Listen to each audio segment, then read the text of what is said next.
Good evening all. How on earth is everybody today?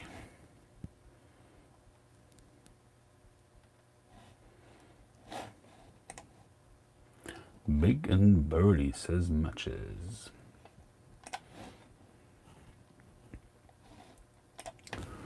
Well, I think...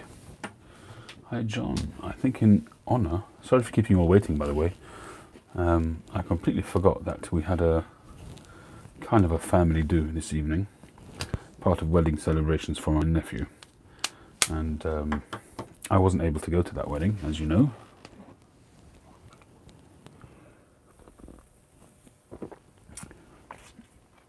On the wedding feedback, okay, you know what? This is this phone.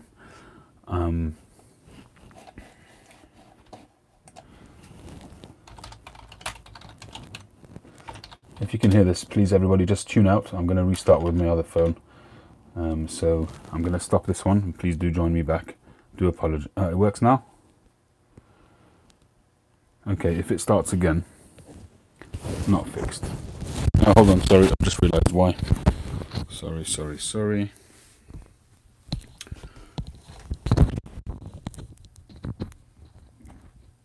Okay, is that better, everybody?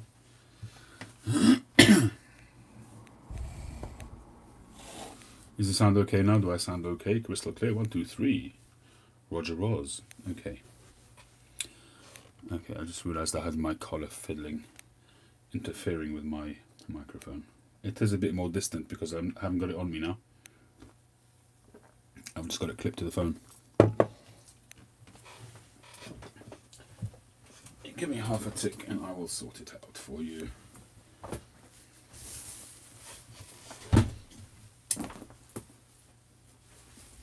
Oh, dear me.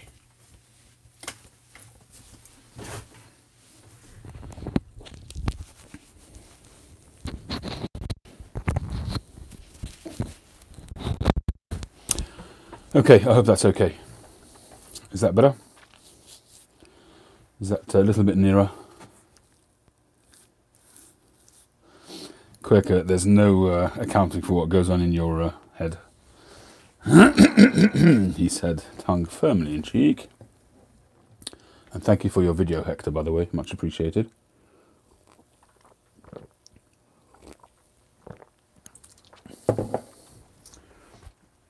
In case any of you don't realise, I do have a giveaway going on at the moment. Some nice Dunhill tobaccos in there, and a pipe, a Savinelli pipe. So one of the drawbacks of having, as Dale Piper put it earlier today, a prodigious output, is that you have to sometimes dial back quite a way to find a particular video of mine. But it's there, my giveaway video is there. Perhaps I should do an update video and people can just tune into that one. I do want to add some more prizes to the video. I think we've got a week left. I think it's next Saturday, the drawing, isn't it? It's not this Saturday, is it? Surely. Hi, Boris. Hi, Dale. We just mentioned you in dispatches. Yeah, so I think the drawing is next Saturday on the London Calling Live. But I've been getting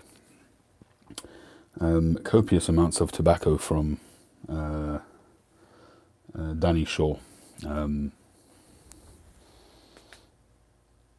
Yeah, like I said there, Hector, there's no telling what's going on at your end of things. What you're drinking. I'm drinking, ask Dale, he knows. I'm drinking coffee, whipped up milk with cocoa on top, with chocolate powder on top. Thanks, Dale. If you didn't hear me earlier on, thank you very much for your lovely video and very, very nice, kind words. Really made me blush. Anywho, hi, Indianapolis. Thank you for joining. Another Quaker Piper. Ooh, 2 Quakers in the house. I'm not sure YouTube can cope with that. PA Piper, how you doing?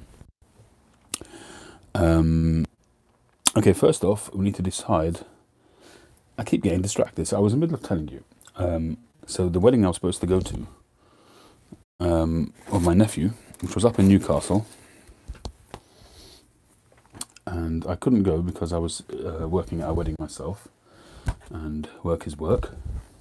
And so part of the celebrations, it goes on for 7 days in the Jewish world. So tonight was the last one. It was like a little party, so I went to that, and only just got back, so that's why we're a little bit later than usual. So forgive the tardiness. Anybody got any suggestions on which tobacco I should smoke? You can call out any name at all. I can't promise you that I'll have it, but it's worth a stab.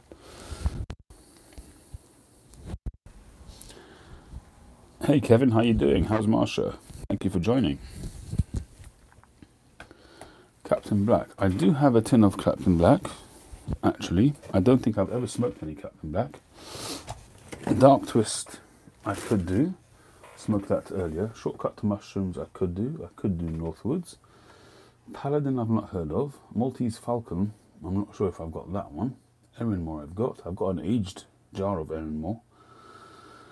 Clan. I'll put a sock in it, Quaker. What is the red tin on your desk?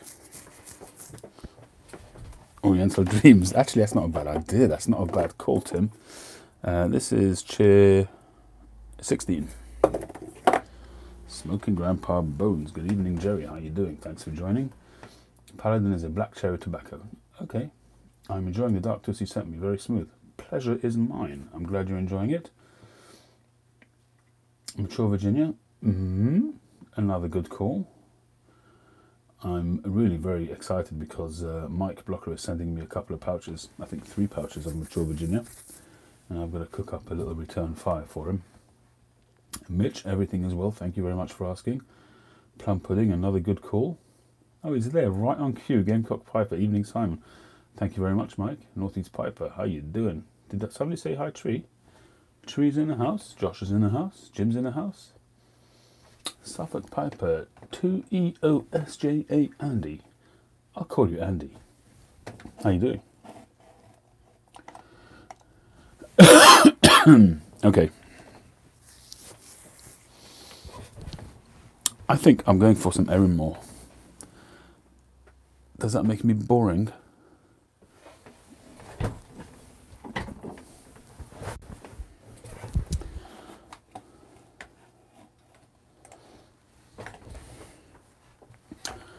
Clint, the Frozen Backy Blender. Hi, good evening to you, Clint. Thank you for joining.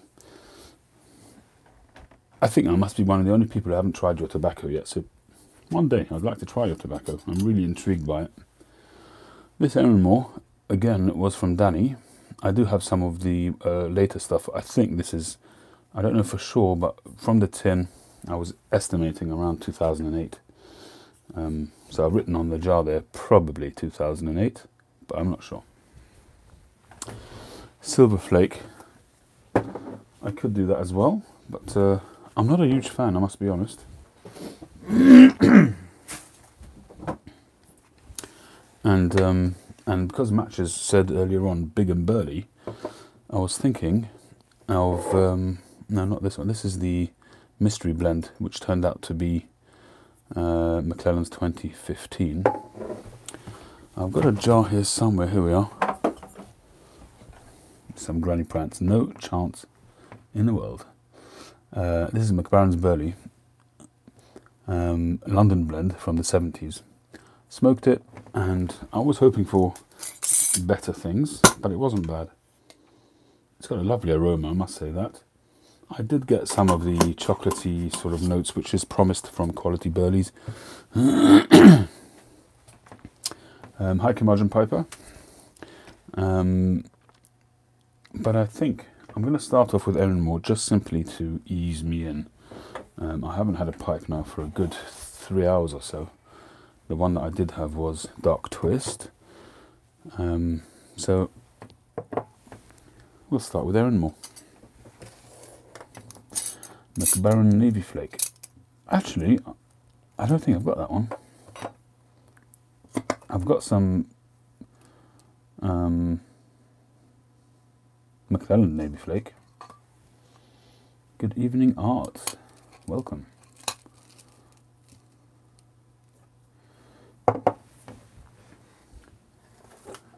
I received a lovely card from Sue Dunhill today.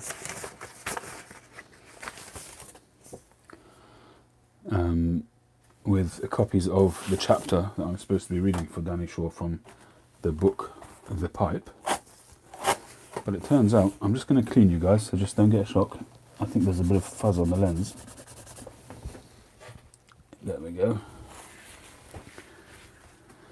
So I've now received 2 chapters. I received the chapter from Sixpences, some good stuff. I'm glad to have tickled you, Kevin. It's about as near to you as I'm going to get, isn't it? Hey Sam, how you doing? Didn't see you there. No, it doesn't work. I wouldn't dare ignore you. Greetings, Pina Stanley. You don't want to say your name too fast. Georgia, good evening. Okay, so where was I? Yeah, so I got a chapter from Sue Dunhill. So she's very kindly gone to the trouble of photocopying it. And I also got a copy of an email, scanned copy of a different chapter from Harriet Turfer. So there's a bit of a coordination issue there, I think. But if need be, I'll read both chapters. I was very fortunate enough, because the email that I got from Harriet was a little bit difficult to read in places, I decided to look it up online, and I managed to find the book on eBay, a first edition, in really, really nice condition. I don't know how many editions there are, and I didn't buy it for the value. There's no value in it. I don't think it's a particularly sought after first edition. 1954. And I've read quite a bit of it already, and some of it is, you have to have a reasonable command of English in terms of some of the older style of speaking, certainly writing, and would be well suited to a BBC newscaster.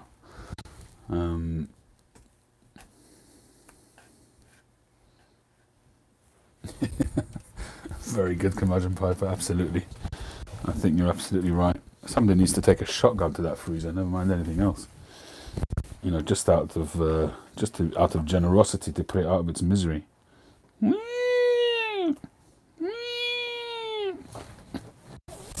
you imagine that? Every one of my videos having that backing sound on it? But I guess it wouldn't be the Sarge otherwise, would it? Ye olde language, indeed.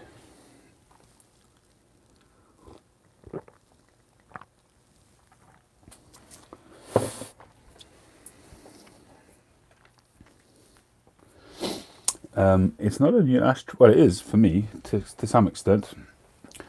Hi, Pipe on the Patio. How you doing?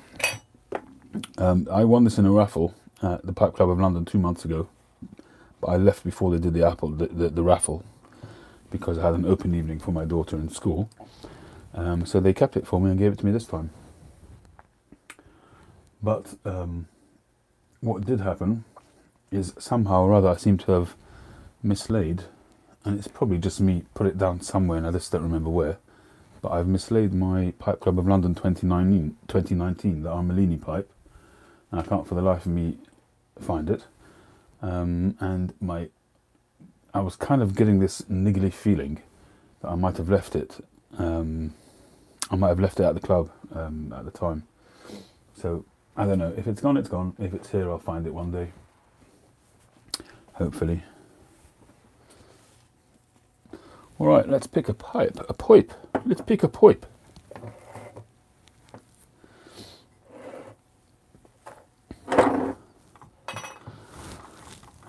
I'll tell you something. It's a lesson to us all with particular pipes. If they, there are some pipes which you just smoke and smoke and smoke, and they just don't deliver. And you just got to change it around, try a different tobacco, try a different stuffing method, loading method, one of these kind of things. And I had that story with this Soren Refberg. I've mentioned this before, that this is one of my really favourite pipes to look at, but it was not a particular favourite pipe to smoke. I was really getting this nasty taste whenever I smoked it.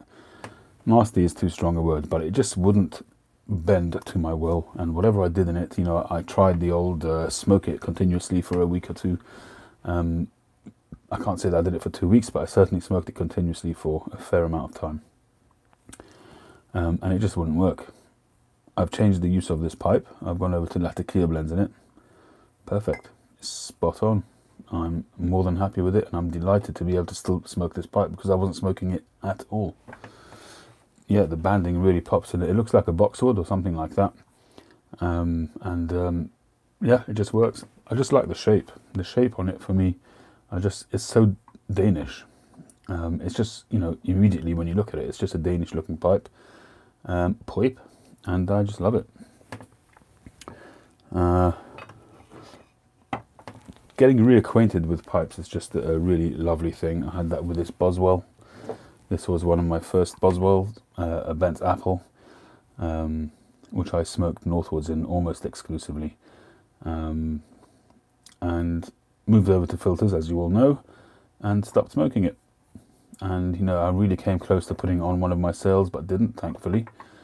And I sent it off to Moretti. He converted it, did a great job, and it's back in the rotation. So, you know, I remember when I first started selling some pipes, who was it? It was Koernicus Rax. You remember him? Dale, I'm sure you remember him.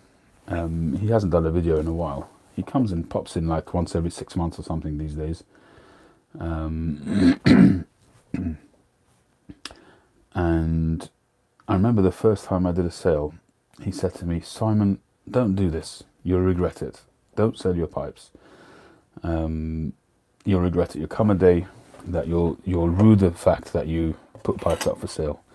And I did kind of hear where he was coming from. And there were times a long while back where, you know, I would hark back to a pipe which I'd had and sort of think to myself, why did I sell that? But I've gone way past that, and I'm really at the point, and I've mentioned this before as well, that I'm really happy that it's gone to somebody else that's smoking it. And I reflect positively on the time that I had with the pipe. I know it's sounding a little bit sort of, I'm treating it like a personal friend or personal, like almost a personal relationship. But it kind of, I'm quite happy to just reflect on the good time I had with it and the fact that it's now being smoked by somebody else. And if I see somebody else smoking it, even more so. You know, if it's somebody who's a presenter and I see the pipe, then that's great. Especially if I wasn't smoking it, then that's an awesome thing. Yeah, he was quite quiet, John, and he's a quality presenter. You know, there are some presenters, you know, like myself, who BS their way through a lot of stuff, and there are some who don't put out a lot of stuff, but whatever they put out is quality, and they're just, you know, straight down the line, no monkey business, proper Englishman. It's not to say that non-Englishmen are not good, but he's certainly somebody who I could listen to any time.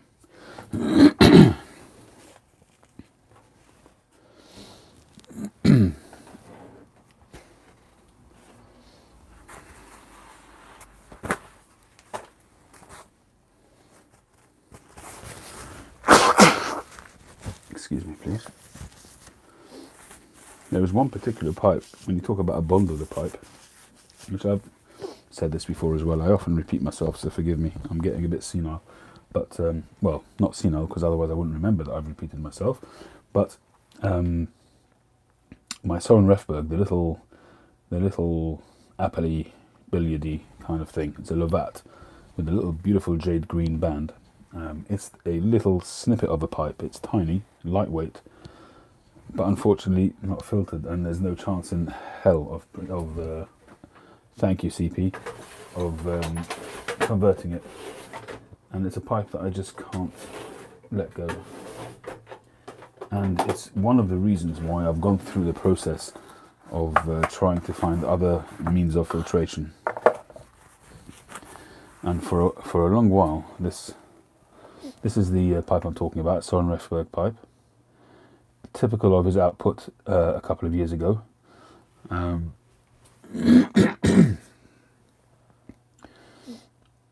and I just love this pipe. I lost it once when I was out with my kids. We went to visit a castle in Wales, and somehow or other I managed to drop it. We spent I don't know how long searching the ground, and I found it again, thankfully. It was a little bit beat up on the rim, but it's okay. No worse for wear. It's quite surprisingly got quite a deep bowl. One of the most comfortable pipes that I've got to smoke because it's so light. But I'm really sad that I can't smoke it. The only possible chance that I've got of smoking is perhaps smoking Latakia in it, which I'm kind of loath to do as well.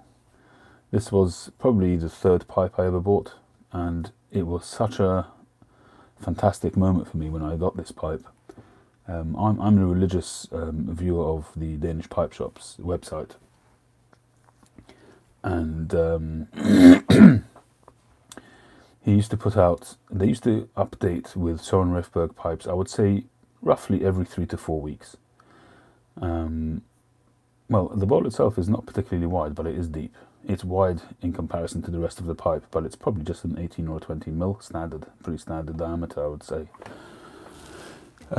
So they would update his. I mean, they've got a fantastic range of pipes. There's you can get pipes for 50, 60 euros, and you can get pipes for 17, 18,000 euros.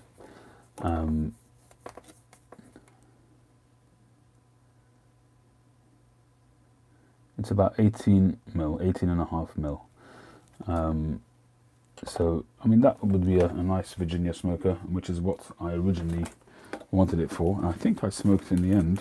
It ended up being an aromatics, actually, if I'm not mistaken. Because in the beginning, I wasn't... yeah, it's non-filtered, unfortunately. In the beginning, I was smoking aromatics. Couldn't smoke Virginias because of the tongue bite. And I still can't smoke Virginias without 9 mil. Despite me trying to modify the way I smoke and doing everything that I possibly could to manage.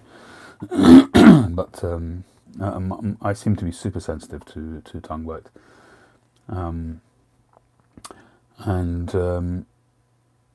Did I see Harriet come in? Hi, Harriet. Excuse me.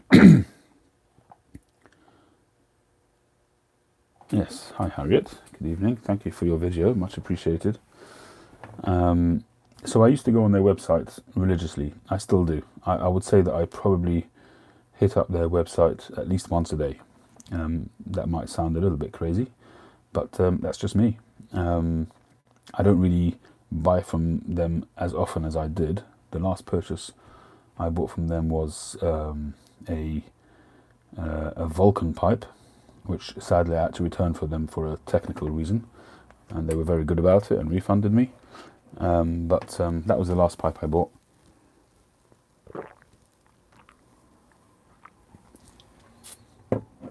But I still go on their website pretty much every day. And unfortunately, you can't buy tobacco there anymore. They only sell in Denmark. They don't export to any other country anymore.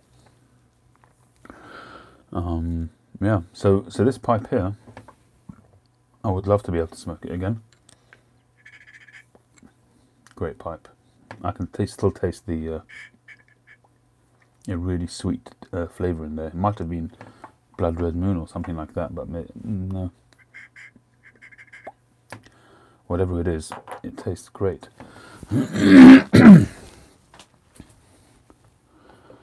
The most recent purchase was this Leswood pipe, which I'm probably going to do a little bit of restoring on. I'm going to clean up the rim. I've yet to do a salt treatment on a pipe. I've done cleaning with alcohol and stuff like that, so I might do... yeah, it's really a problem. I had a long chat with... what's his name? Nikolai. I had a long chat with Nikolai about it, and essentially the problem that he had was all the new regulations. And it wasn't the problem wasn't the regulations in themselves. If Denmark had certain regulations. He could abide by them and stick to them, and that would be fine. The problem is, he says, is that now you have to abide by every recipient country's regulations. So not just Denmark's regulations, but if he sends tobacco to America or to the UK, he's got to abide by the American rules and the UK rules and any other country. So that's why he just felt that he couldn't do it anymore. And that's why he's decided to duck out of the tobacco market. And as I said to him at the time, I really hope that his business doesn't suffer. Patio, this is by Agape Custom Leather Goods. Did you hear that pop? That was one of my jars popping, which you get every so often. So this is a Leswood pipe. It's an Elwood pipe. So it's one of Leswood's pipes, which he makes for the European market, mainly for Germany. I think the Elwood brand is. It's got a lovely metal band on it. Silver band, sterling silver band by Leswood, as you'd expect from Leswood. Cumberland stem. And his typical kind of rustication. Smooth top, which needs a polish. It's actually quite a weighty bowl on the end of that. But a really nice pipe.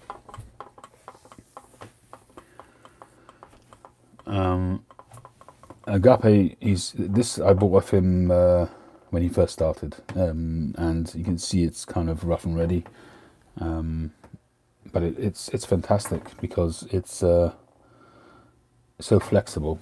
So when I'm loading a pipe, I can get the dregs in, or if I'm loading a jar, I can just do that and fold it and pour it in. It's just great.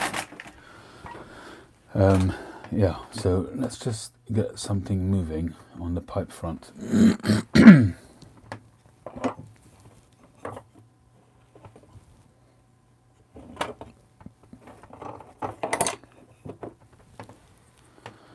I think we'll smoke this Ascorti.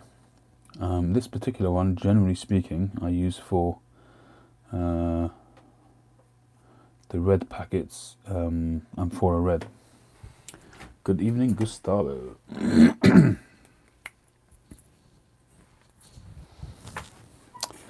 So we'll just pop a filter in.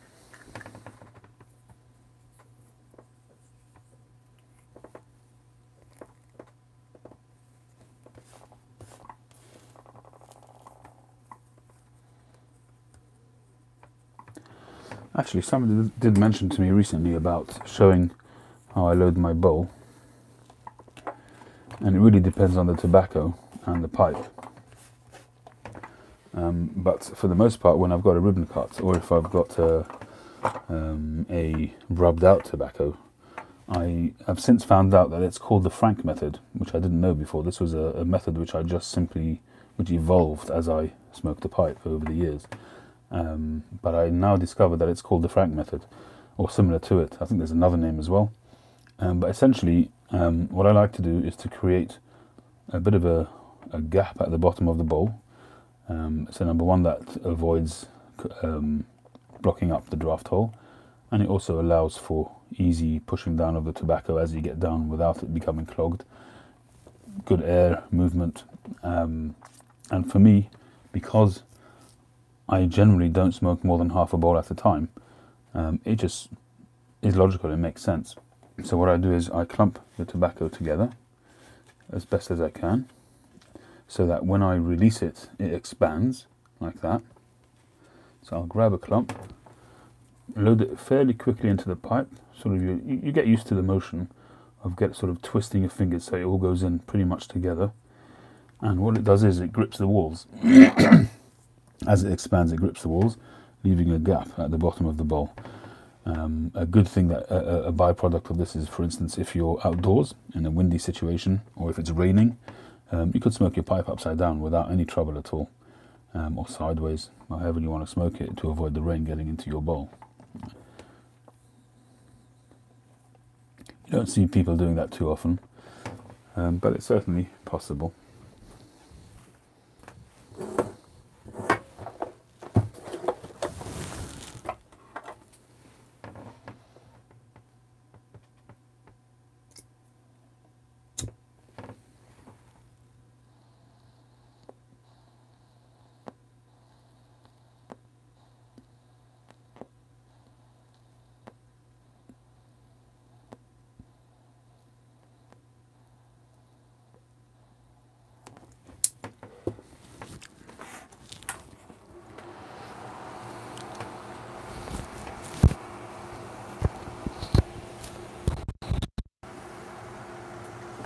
there's something to be said for switching around your pipes sometimes. I wouldn't say completely to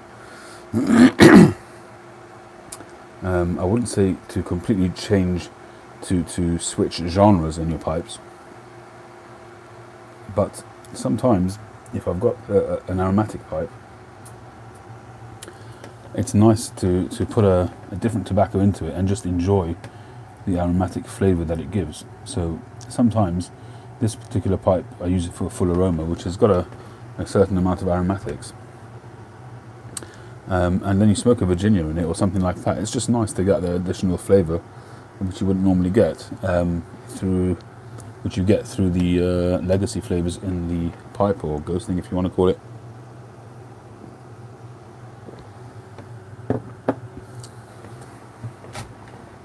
What's that, Suffolk?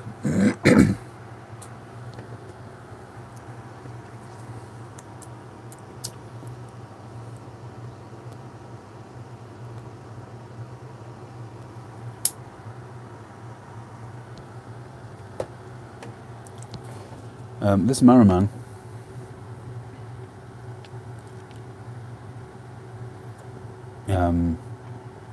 works very, very well. The only issue that I have with it is filling it. When it's full, it lasts a long time. It's got a good reservoir in there, so it seems to have a good reservoir, but it's fiddly to refill, and you have to get a decent quality lighter refill. And the only one so far that I've managed to get it to work with is this Newport stuff. And I think the last time I did it with the white head on it. Comes with a selection of heads.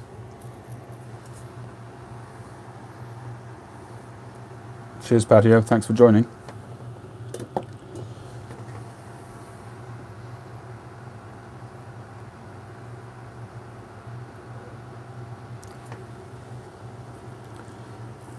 But I think it's an excellent lighter, in actual fact. I've got a Peterson one, an old boy style Peterson.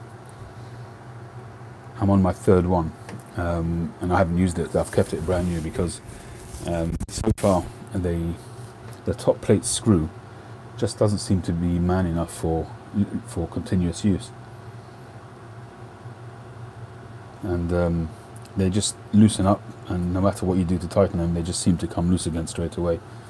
And I've had to send back a couple, and they've been very good about it and replaced it.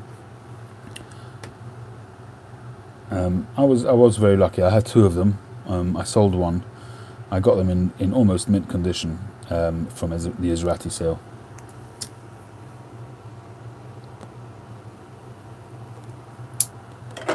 You should be able to find them on eBay. Not necessarily beaten up, but you've got to be prepared to pay around $70 or $80 probably for a decent one.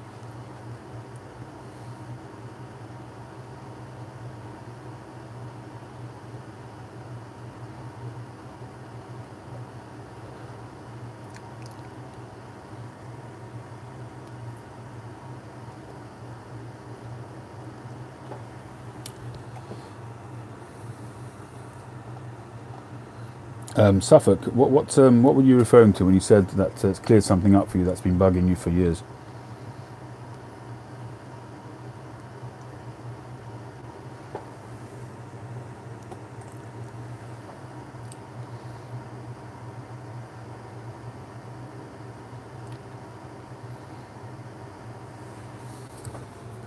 Yeah, I've been using my zipper quite a lot recently.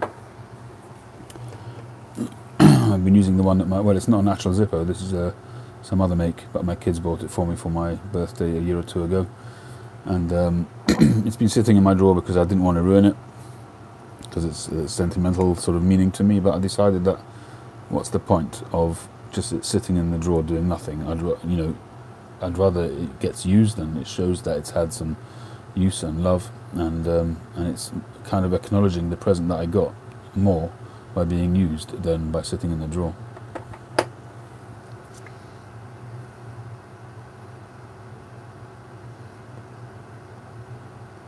Oh right, fair enough, Suffolk.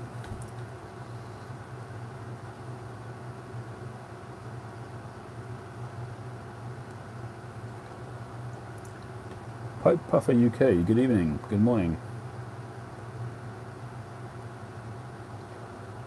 Yeah, Cherry, yeah, I think so. I guess you thought that he never smoked a pipe but was just acting badly and hadn't researched the role.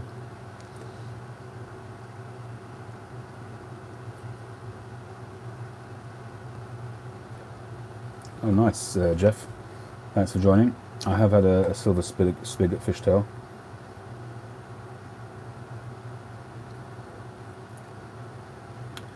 Good morning, Elwood. Elwood.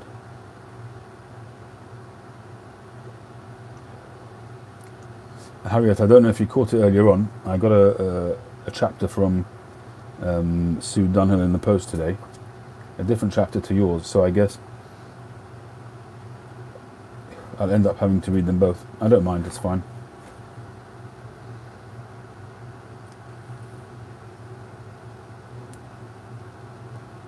Have you coordinated with Sue at all on the chapters going out? Are all the chapters covered?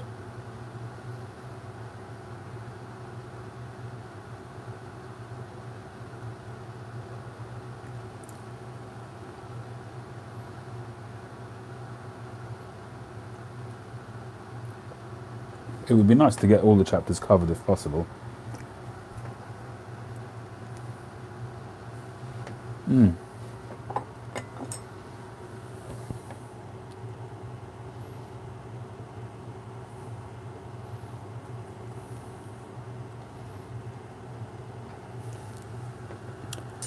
I had an Elwood Bulldog, a really nice one, which I sold to Art. That's a gorgeous pipe. Art, if you're on, I'm curious to know if you smoke that at all and what you think of it.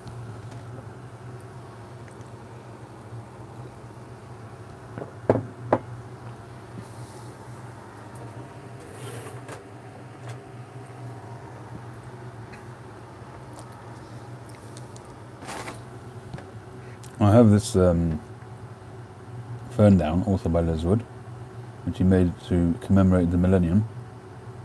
The Les Wood 2000. Nice poker, or cherry wood. Quite chunky pipe. Smooth rim.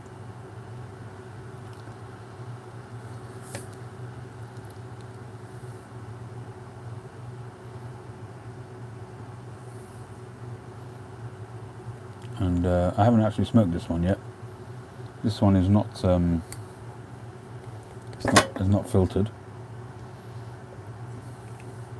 but it's chunky enough. There's enough girth to convert that should the need arise.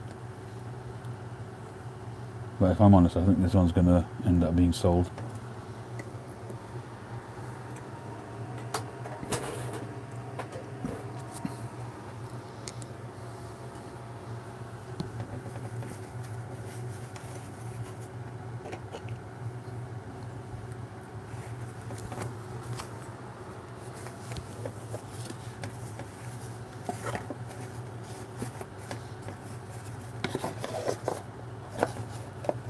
Nice Refberg box.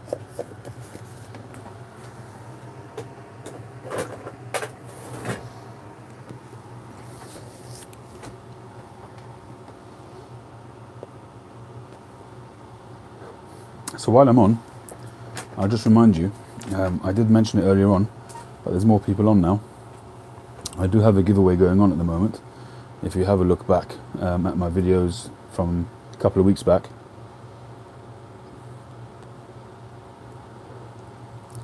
and some nice prizes there. I'll probably be adding more once I get my next batch of tobaccos from America. Some more tobaccos which Danny has sent me, which I'll be sharing out.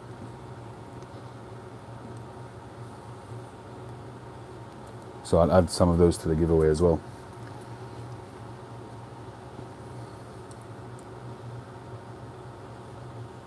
George, why are you hesitating? Do you have a reason for hesitating?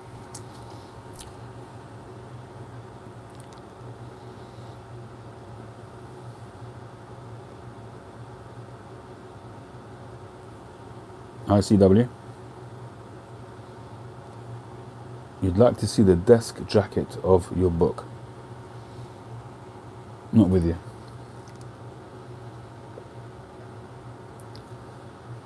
it came as it is. This, if you're talking about the pipe book, this is how it came.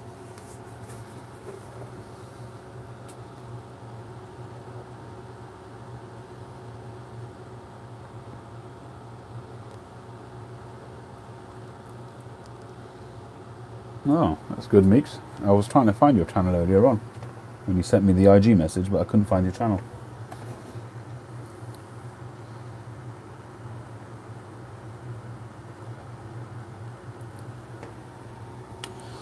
Elmer Cook, that's such a loaded question. What type of tobacco do you like? What genre do you like? Do you like Latakia blends, Burley blends, Virginias, aromatics? You know, it's not a simple, straightforward question to answer.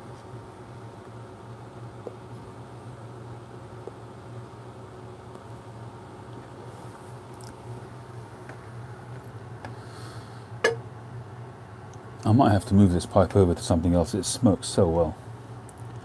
And I don't smoke full aroma that often these days. When I first discovered it, I was smoking it all the time, as you do when you discover a tobacco, but now I smoke it occasionally.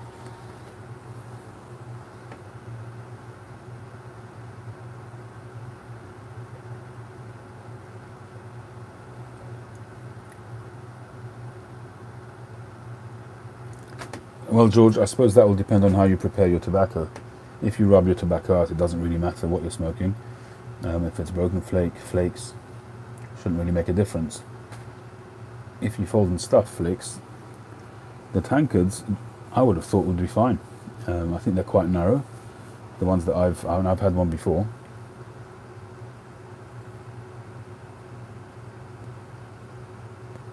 I think it should be fine. I mean, I'm no great expert, but I haven't seen a huge difference in terms of most bowls are usually between 18 and 22 mil wide. Occasionally, say a Prince or something like that might be wider. A genuine Prince might be wider, and that would be ideal for, say, Latakia blends and things like that. But generally speaking, the only advantage that you would have, say, on a deeper bowl is perhaps if you load your flakes, if you just fold and stuff, you know, that kind of thing. So maybe a deeper bowl will help you. But nowadays they're pretty standard, unless you know, even freehands, the bowl itself, the chamber is going to be fairly standard.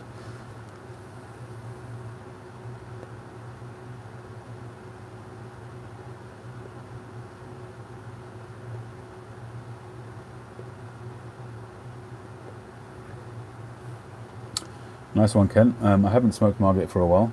Margate for me,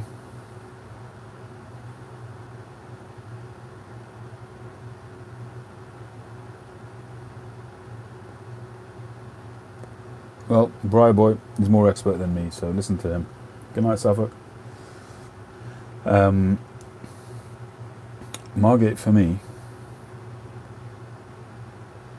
is very similar to Royal Jersey Latakia.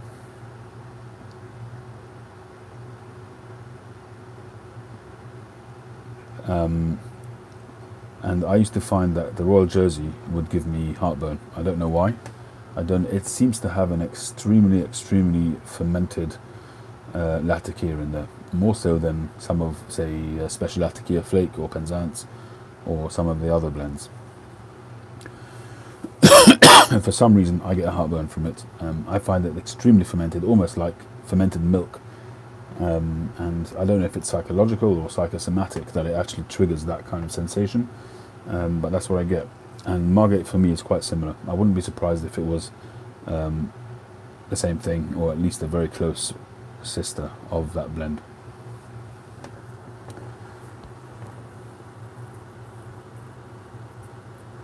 Yeah, absolutely. So Latakias are good in a wide bowl because of the burning surface, and you'll get a variety of flavors coming through if it's a blend, as you say. As far as P-lips are concerned, George, I personally didn't get on with them, but it doesn't mean to say you won't. You know, Peterson were very experimental at the turn of the last century. And when they started, or a bit later than that, And the P-lip is actually quite an old invention. It's probably like 100 years old or something like that. And I think, I might be wrong, but if I'm not mistaken, the primary reason for the P-lip was to help people who suffered with tongue bite, was to spread the exhaust of the smoke which comes through the bit into the mouth, rather than it all being focused on the tip of the tongue at the end of the bit. It kind of supposed to hit the roof of your mouth and spread from there. I don't know why that would necessarily be any different and not end up burning the roof of your mouth. Possibly your tongue is more sensitive, I guess it is. And so I imagine directing it away from the tongue was the primary idea of the P-lip.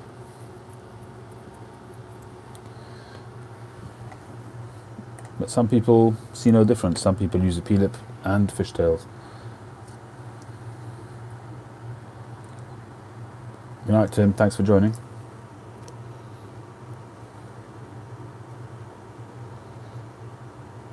Syrian Latakia.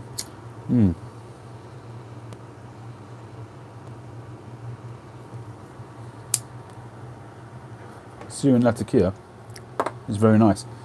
I found it to be quite rich and a nice occasional smoke, but I don't know if it's a smoke that I would enjoy as a general go-to smoke.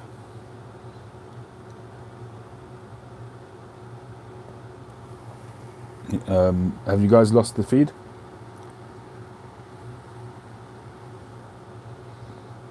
Well, Joe, I have the same problem with the filtered pipe. I can't run a pipe, beyond the stem. Sorry, Dale, it might be at your end.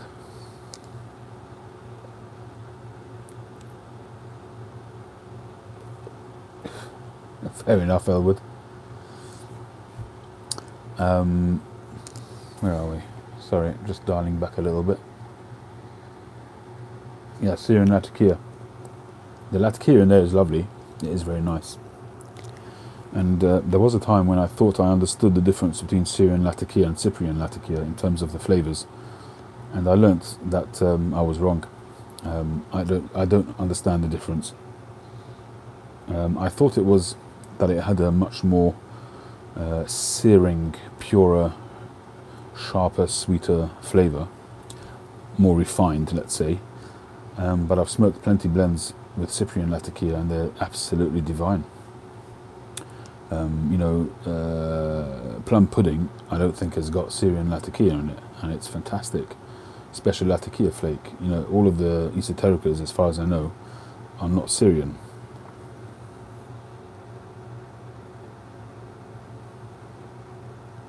Yet they're fantastic. So I haven't actually worked out the difference between the two. And for some reason, Syrian Latakia is certainly valued over Cyprian Latakia, and when HH Syrian Latakia was when production stopped, it certainly went off the shelves like it was going out of fashion, which it was. But you can still buy it actually. It didn't go, like McClellan tobaccos, for instance. So it's obviously not a huge favourite amongst people. And I think a lot of people, because it's McBaron, they automatically turned away from it.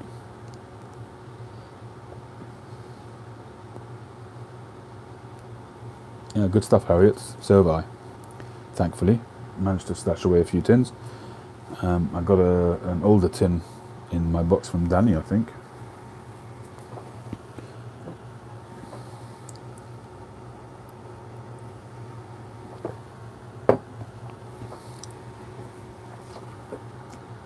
I haven't got a huge amount of tins. I wasn't so mad on it that I had to really go mad, but I've probably got half a dozen tins if I'm lucky. Yeah, Quaker, as they ought to be. I mean, the HH series, the USP on the HH series is that they're pure. There's no additives. So I guess for them to make blends which are flavourful without any additives, Well, when I say without additives, all tobaccos have additives, but without casings as such. It'd have to be good tobaccos.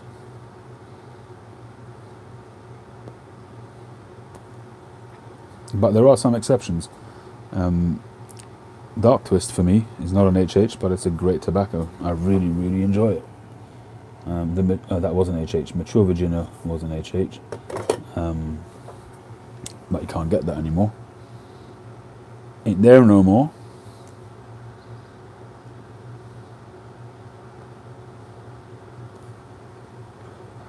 But not Virginia #1 Quaker, right? You don't like that tobacco.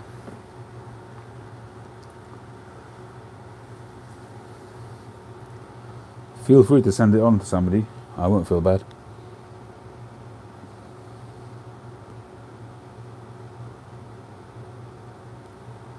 George, whereabouts are you? Are you in France?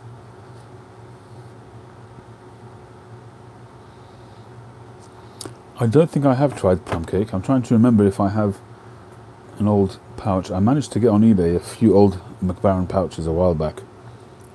I've got a feeling that one of them might have been plum cake.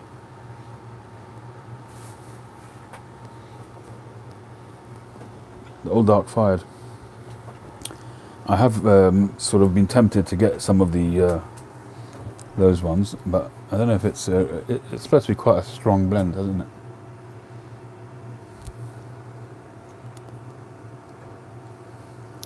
Good night, CW.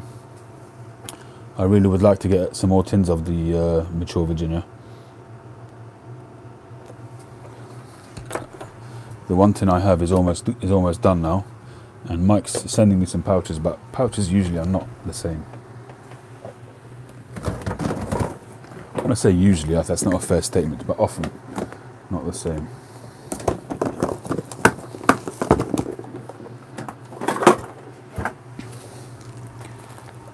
£1 bags. Wow, I'm jealous. Can we do a deal? These are the pouches I got, but they're Dark Twist. They're both Dark Twist. Pretty old. This one obviously is very old, and it surprisingly feels pretty good. It doesn't feel sort of crispy at all. So I'm saving that for when I finish my open Dark Twist tins. But that ought to be a fantastic smoke. I mean, this one is probably about 20 years already, and this one's going to be even older.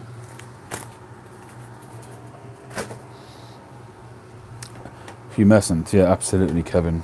You generally have more humescent in bags.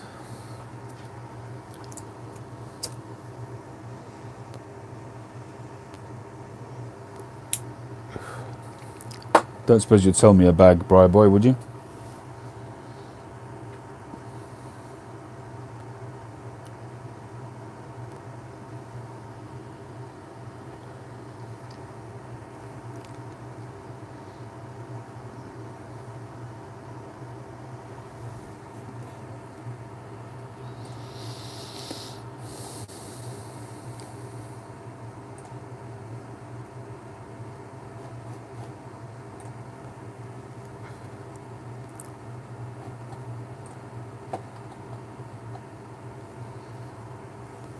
Or a jar for that matter, doesn't matter.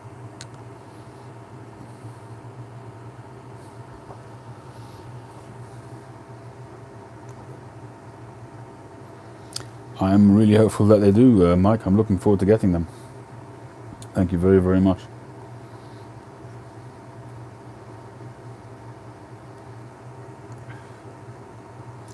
Briar Boy, are you Briar Boy as in Aaron?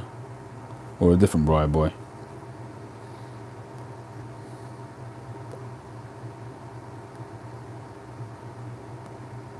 Because your channel is empty. I'm pretty sure you used to have some videos up.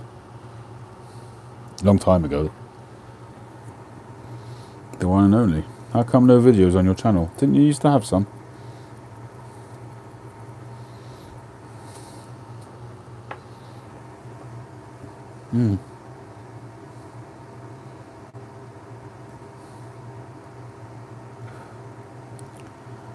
Aaron. Is it Aaron or Aaron? I've still got your English Legacy, which I bought right in the beginning when I started. I think that was recommended by a guy called Jay Piper, and he used to do lots of reviews, and I really, really enjoyed his reviews. He did really quick reviews, like I think 5-minute reviews or 1-minute reviews.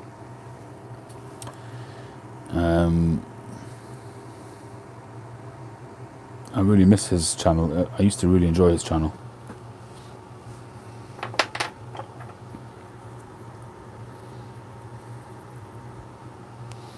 I think he was called Jay Piper, if I'm not mistaken. I remember watching a video where he got a huge delivery. I don't know, maybe 30 or 40 tins or something. He then got married or had a baby, and since then he hasn't loaded anything. So either he's got other priorities, or he stopped smoking. Who knows?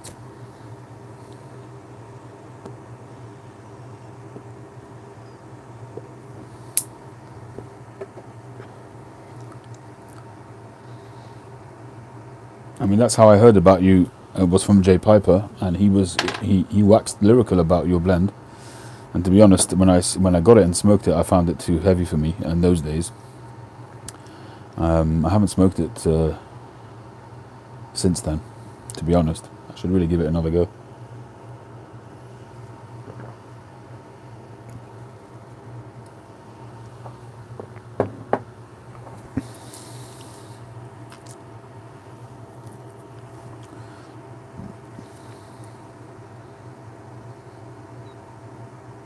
Yeah, absolutely. I remember it was really strong on the Latakia. In fact, maybe I'll get a jar down and try it for you guys. You still smoke it, Aaron, from time to time?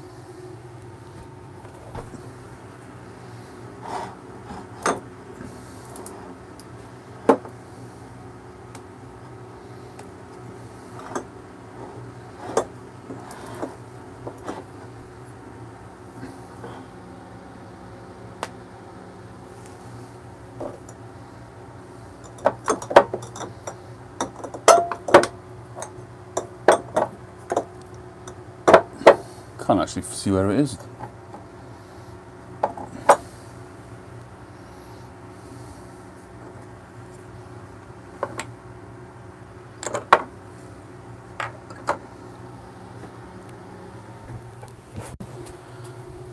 Oh, interesting that you did another batch.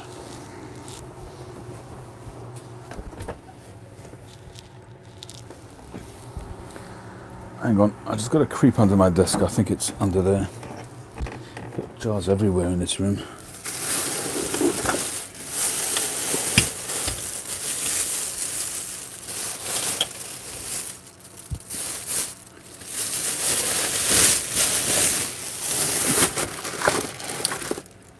Nope.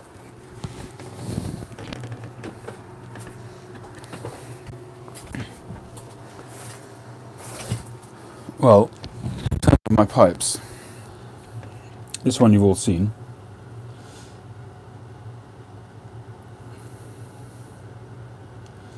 It's got a fair amount of use now. The top is already quite blackened. But the ones which they've gone off to Blakemore, so I'll probably get those back in a couple of weeks, the other two. But yes, I'm certainly moving ahead with my pipe carving. I was supposed to have gotten a drill press on Friday, but there was some complication at the shop. They couldn't find it. They were supposed to have had one in stock, blah blah. Bottom line, I didn't take it. They were trying to push another one onto me, but I never ever like doing things off the cuff. And you know, if they would have sold it to me and I wouldn't have been happy with it, I would have been very frustrated. So I said, I'm going to take the weekend. I'll do some research and I'll decide. I bought a rotary tool.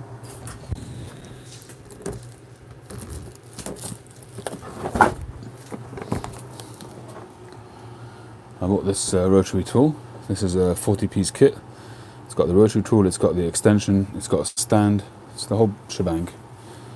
So that will be a good little useful tool, especially for sanding in those hard to get places. So the drill press, Yeah, they're actually not that expensive. You know, the one I was getting was around £180, and then I thought, you know what, I think that's overkill, and I don't need it. So I was looking at one for about £80, £90, which they were showing in stock, but they couldn't find it. So I could have gone for the next one up, and it's always good to go better than you need. But my modus operandi at the moment is to spend the bare minimum, yet have a good enough quality to do what I want to do. So the quality will not hamper my progress, but at the same time, I'm hedging my bets basically. So I just don't want to spend too much money and on something which, if it doesn't work out, is going to sit and rot in my garage.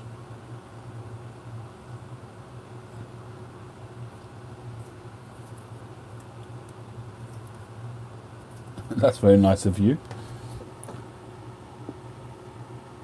He obviously knows what you want. So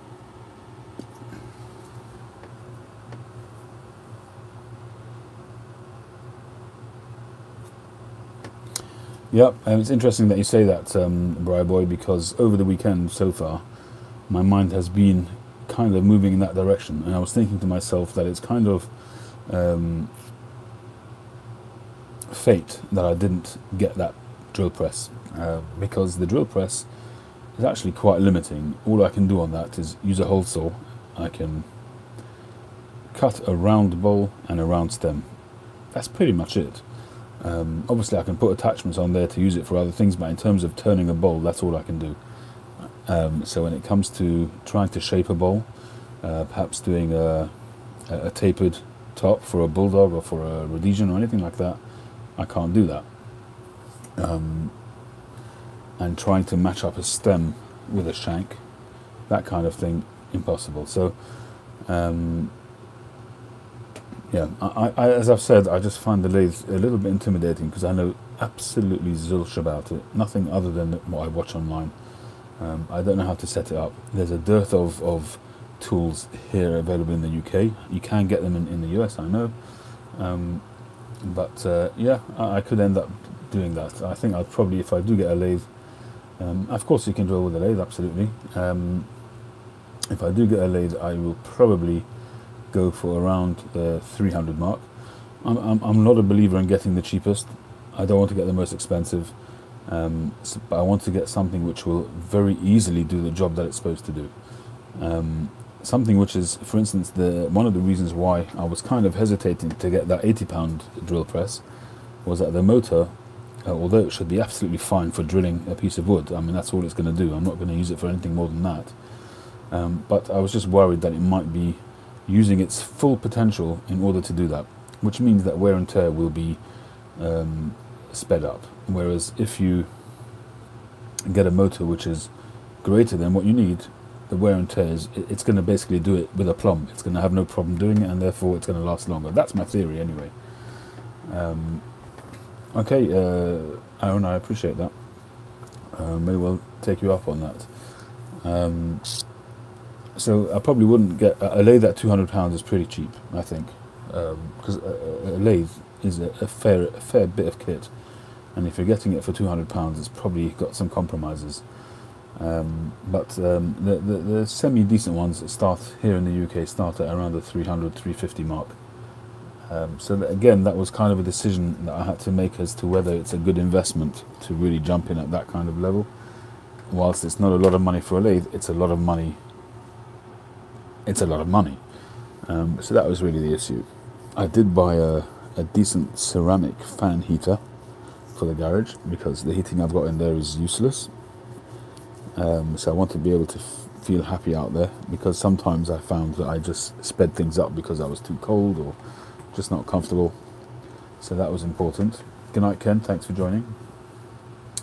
And I also bought a Hoover, a vacuum, a decent one, a wet and dry one, which should be compatible with the tools that I've got so far. So I wanted to do that as well because there's dust all over the place.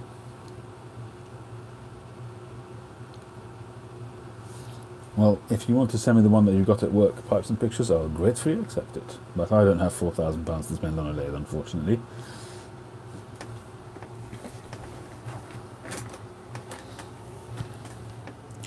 So that's what I've got so far. I've got the rotary tool, I've got the belt sander, I've got the vacuum cleaner, I've got a heater, and the next thing is either a drill press or a lathe. That's where we're at.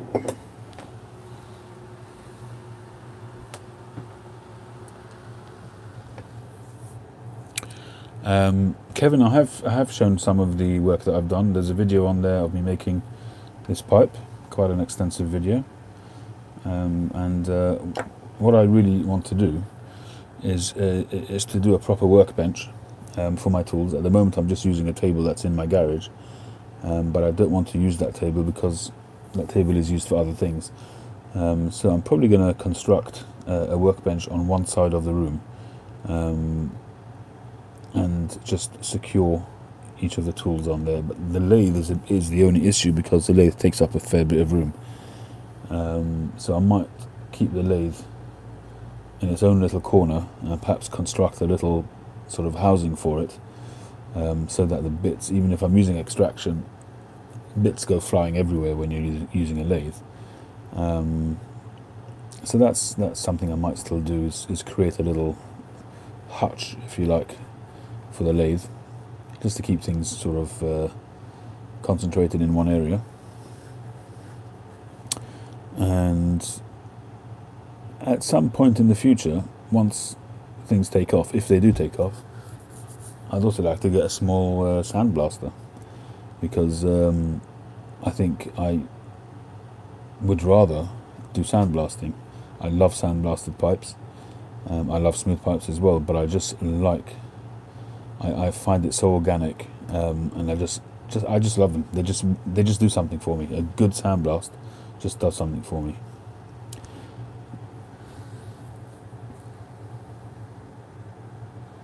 You are the professional stalker, Kevin, absolutely.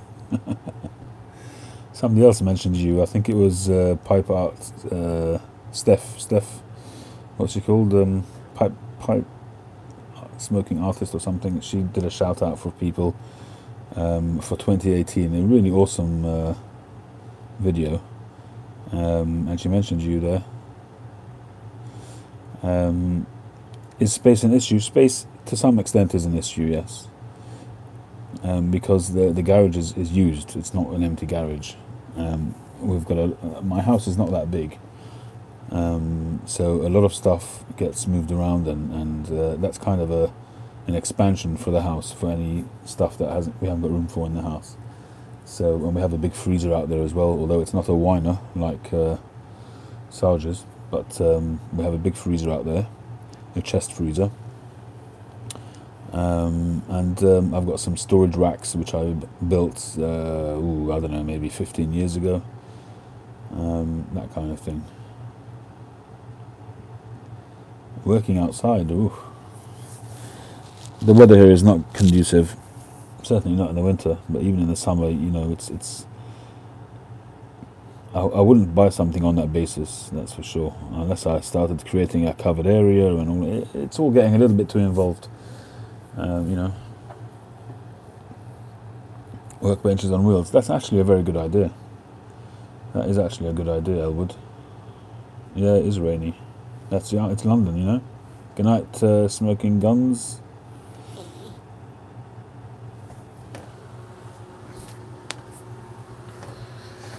Aaron, I appreciate your input. As somebody who's doing that stuff yourself, it is quite involved. But I'm trying to do it in a kind of staggered, stepped way, because I just don't know. I just don't know. It's a complete. If I moved over into it and really focused on it, it would be a complete leap of fate, you know. And it's far too early to say at this stage. I really do not know whether I have the innate qualities as a pipe carver. I really just don't know. And the truth be told, I probably won't know until I try a lathe. Thanks, Indiana. Thanks for joining. So you might be right there, Aaron. I might have to plumb for a lathe and see how we go. the thing is that the chucks, for instance, here, the chucks for which are ideal for pipe making, I don't know that you can get them here. The ones that are on Vermont Freehand, I think those are made specifically for them, or they make them possibly. So I'd possibly have to get something from them. There's a lot of things which they have specifically for the pipe maker, which you just can't get. The spade bits, the drill bits, you know, you just can't get them. You can make them yourself. You can grind them down, I guess. You can just grind down a regular spade bit and make your own. I suppose it's easier to just get one that's already made, but they're quite expensive.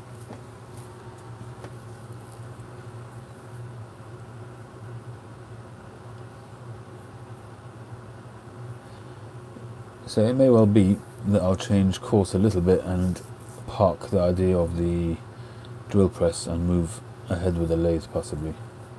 And for me that is it's a big step for me.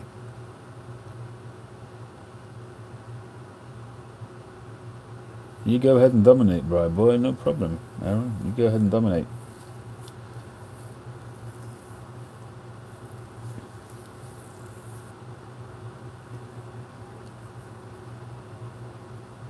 Yeah, I should really, because he started not so long ago. So he'll be able to give me some tips there. And he's knocking out some really nice pipes.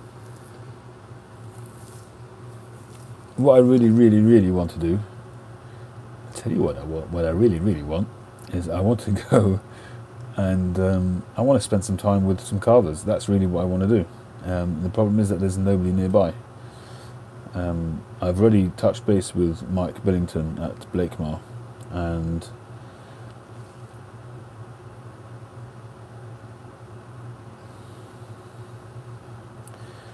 Northern Bohemian, thank you very much. Everybody go and unsubscribe. Simon Spice indeed. Zigga zigga. Yes, I was a kid once as well, okay.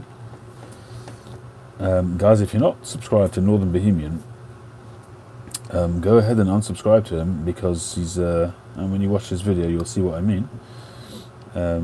One of the original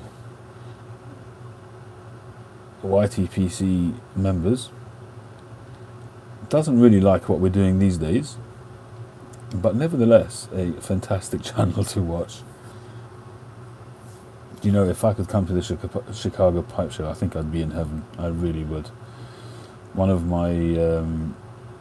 the most frequent videos probably that I've watched of the Chicago Pipe Show is the video of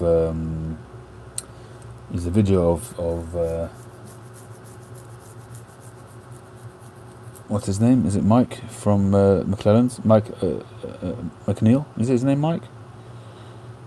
Opening that tin of Frogmorton cellar, or one of the Frogmortons, a 15-year-old tin, or a 14-year-old tin, or 30-year-old tin, or something like that. I think it was on your channel, Northern. Tim West. How would I contact Tim West?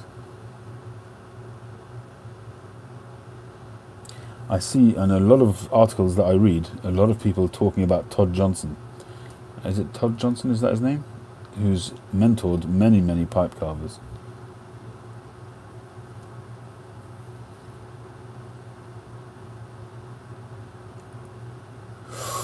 Ooh, Cherry, now you're starting on him. Ooh, Englishman Piper. If you could shoot me a picture of that Harriet, I'd be eternally grateful. Thank you.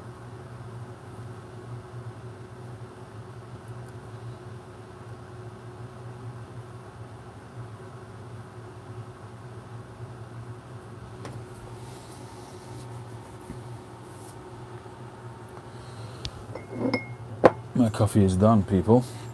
I need to get a libation. So we can either call it a day, or you can allow me a couple of minutes to make a coffee. What say you?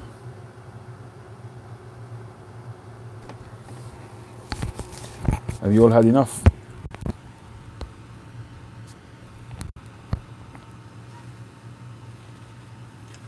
Kevin, you're too kind, as always. Oh, I have. I've already smoked this one. This is I just smoked some Erinmore in that. And while I'm away, you can decide what I'm going to smoke next. See you in a minute.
When is hi guys, I'm back. When is Chicago Northern Bohemian? When is Chicago's next show?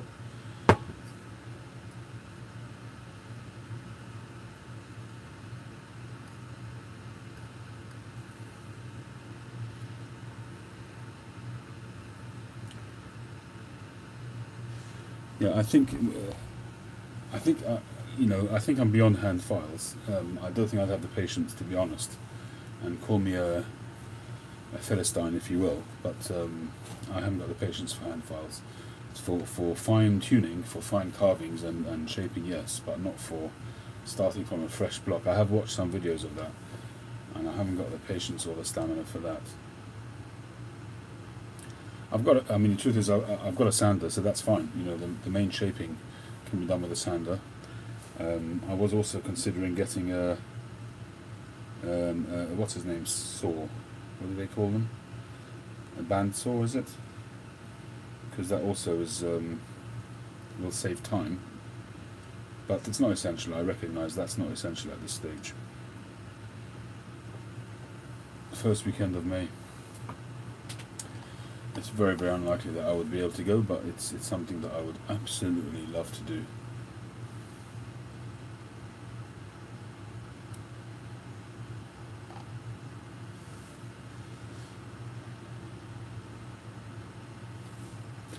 Yeah, I agree with you there, Northern Bohemian.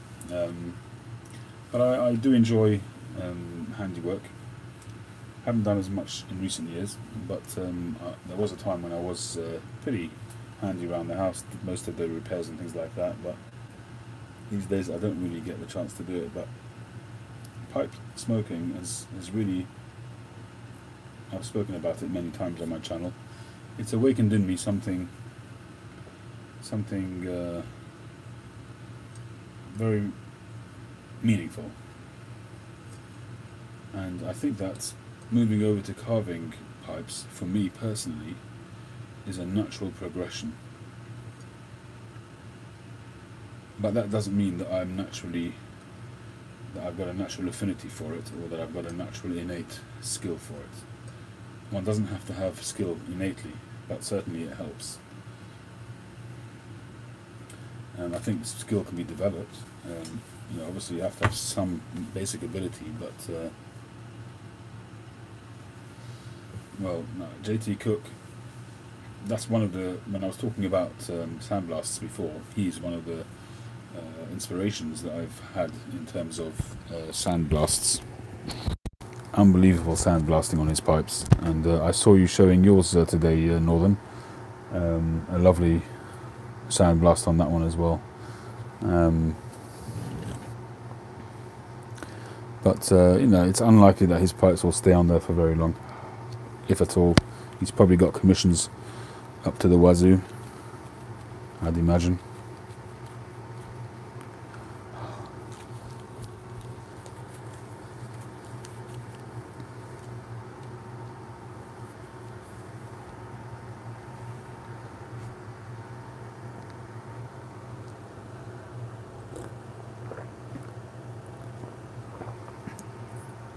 One of Art's mugs, and I'm drinking some Earl Grey tea. Yummy stuff. I'm just letting the tea bag stew for a while before I remove it. Okay, so what are we smoking, people? Did anybody have any suggestions?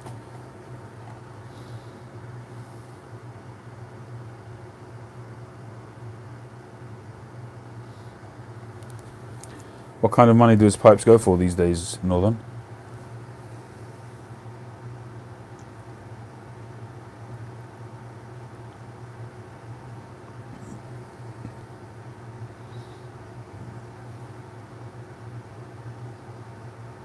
$900.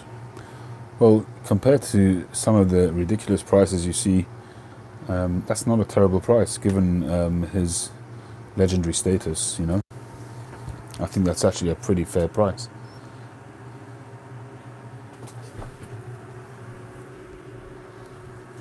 Really? Maybe his older ones are better? Could that be why? I don't know how old he is these days, but his hands certainly look pretty gnarly in the pictures that I've seen.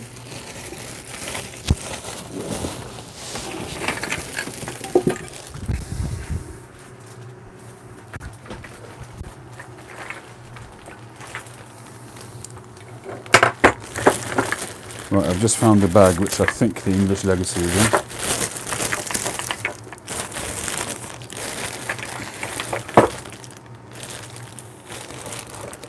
No?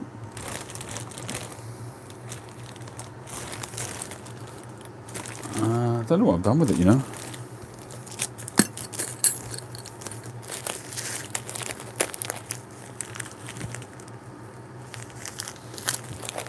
Some really old stuff here. I don't know, stuff been sitting around for ages in this bag.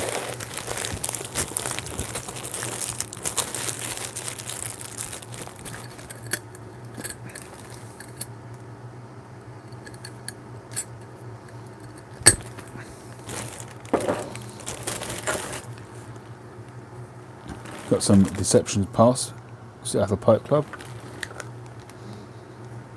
That smells very, very orientally. I probably smoked that once and hated it.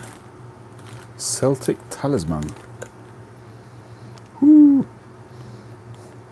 That's got quite a sweet aroma, like berries. Look at this, Smyrna number 1 from May 2016. That's McClelland, isn't it? Oh, that smells interesting. Oh, might have to give this a go.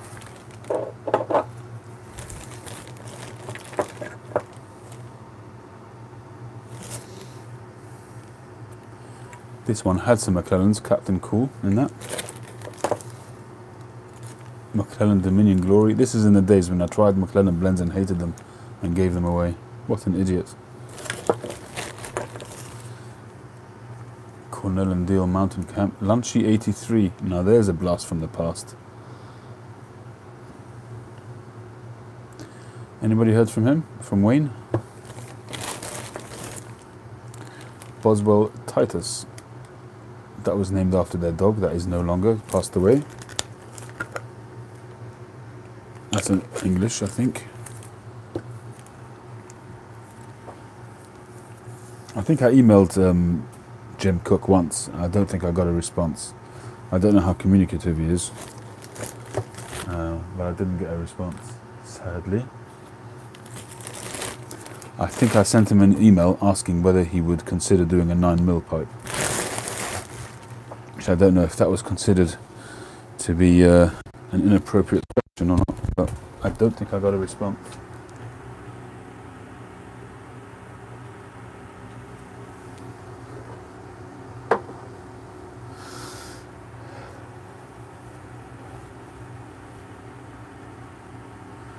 Well, I don't know what's happened to that English Legacy. It's around somewhere. Just don't know where.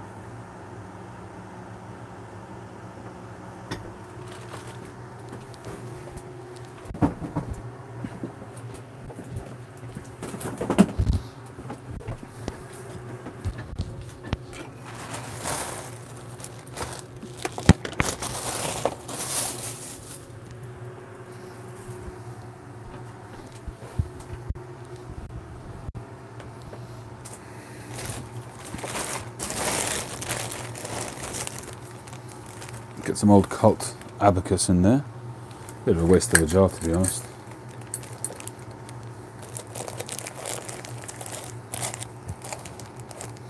It's still pretty wet. I don't know how long it's been in there for. Well, that makes sense. It doesn't surprise me at all, Northern. Forgive me, I don't know your first name. If you want to share it, then please do. But I don't. I'm not surprised that he doesn't do filtered pipes.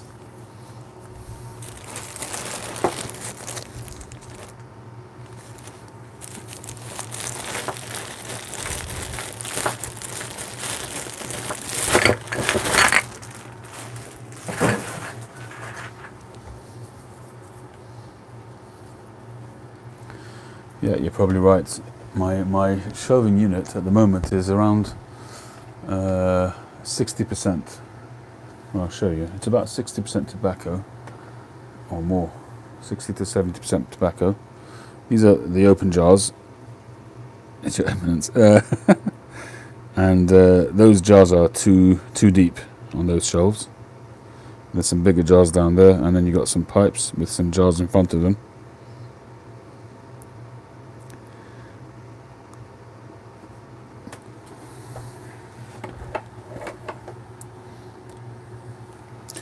I forgot to bring my carnation up for you, Your Eminence. John.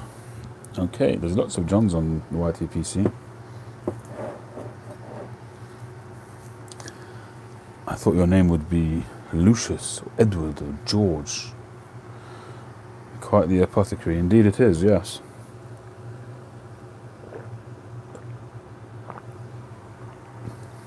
Oh, that tea's good. Anybody familiar with Smyrna number 1?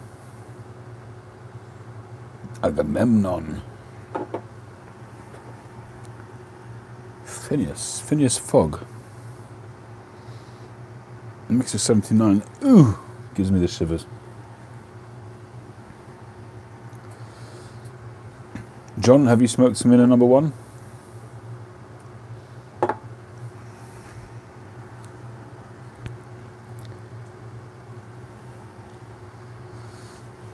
It really does smell very...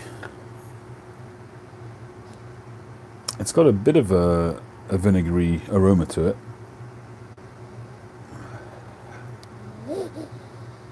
Once that dissipates... It's difficult, actually. Tarquin.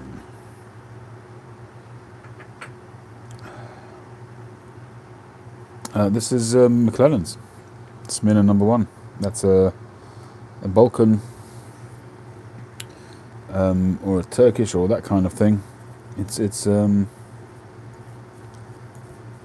yeah. It's not Latakia. It's certainly an aromatic, not aromatic with a capital A, but it's an aromatic.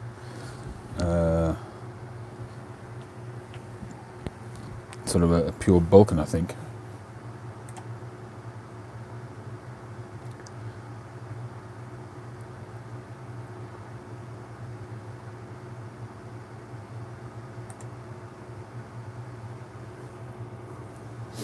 Yeah.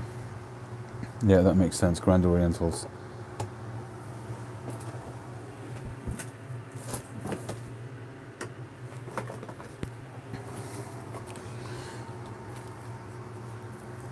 I picked this up at the Pipe Club of London the other day. This is also from the Grand Orientals.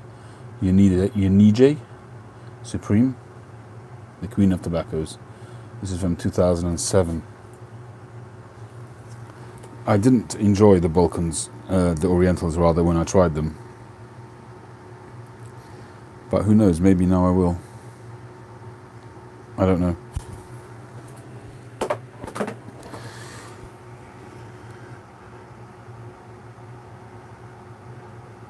Temper tantrum, absolutely.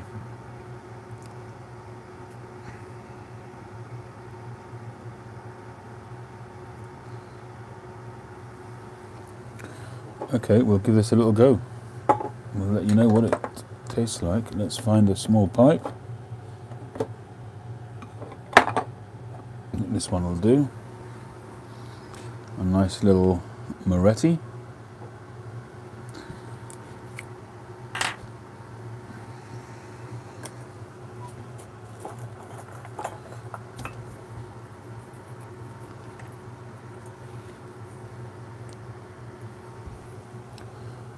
So, I'll just put this Erenmore back in its jar.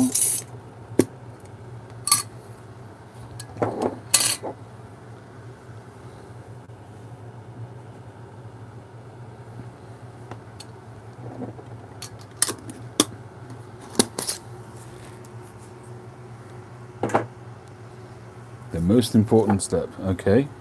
Do enlighten us, Your Eminence. Oh, of course.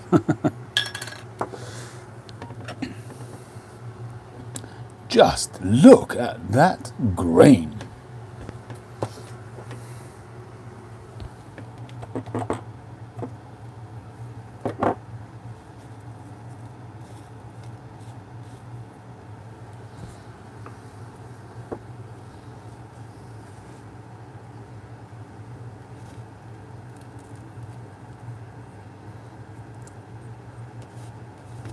Thank you, John. I have tried it in the past and it hasn't worked, so yes. I'm pleased from the expert himself, from the author himself. An oft plagiarized phrase, but I'm glad that I did it in your presence. Okay. It is a beautiful little Dublin. Indeed it is, Kevin.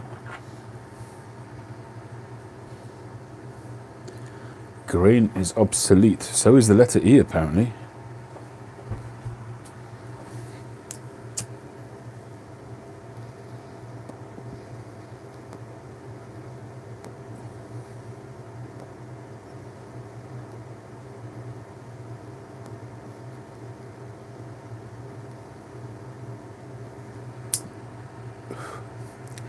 Ouch indeed.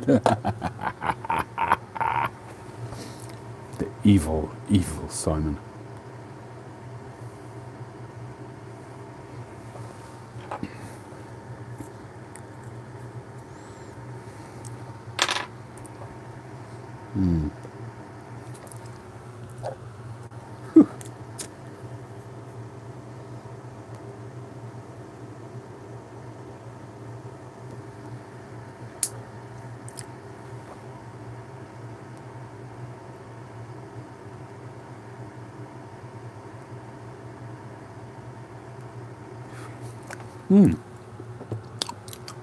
This is interesting stuff.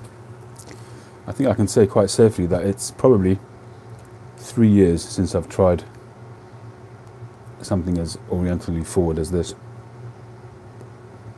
Orientally.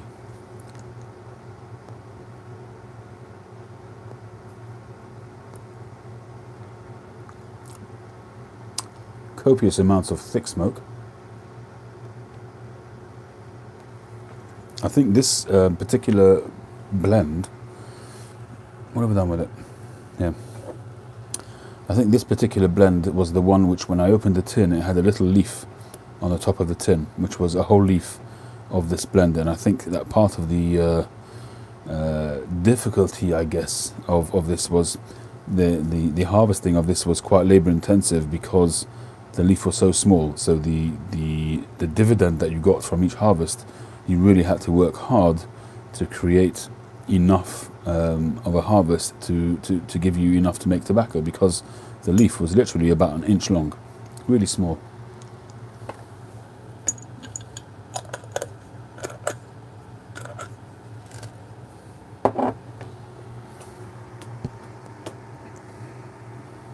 Evil.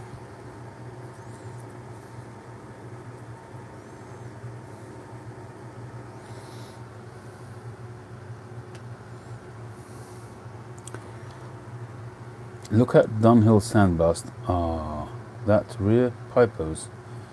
You'll have to clarify. I don't know what you're saying there, my friend.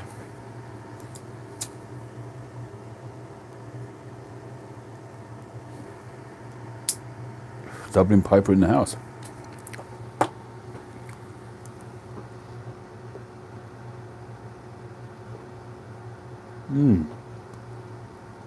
I've got to say, this is really, really an interesting smoke.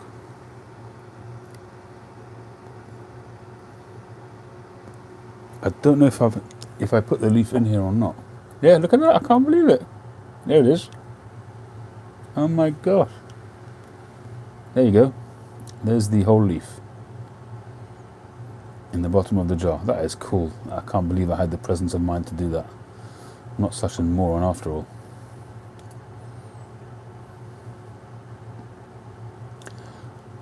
Well, the likelihood of me being able to get any more of this series is very low. So I'm going to cherish this bit that I've got.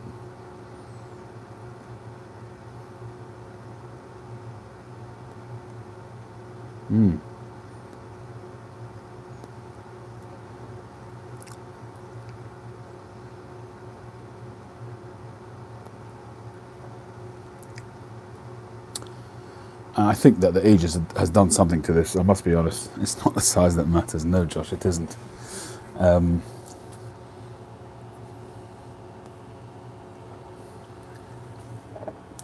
It's definitely got a richness to it, a bit of a tanginess to it, which is actually very, very nice.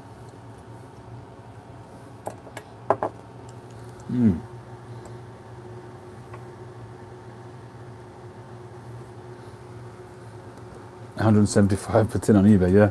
A snippet. A bargain.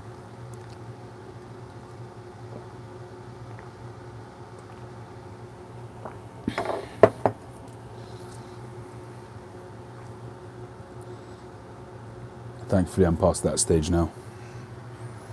I suppose I have to be honest that I'm very lucky that I've got a good selection of tobacco.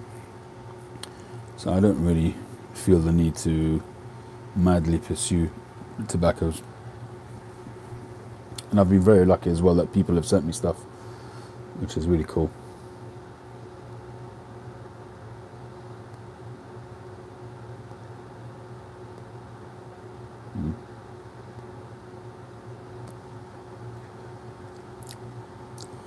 Hugh Herfer in the house.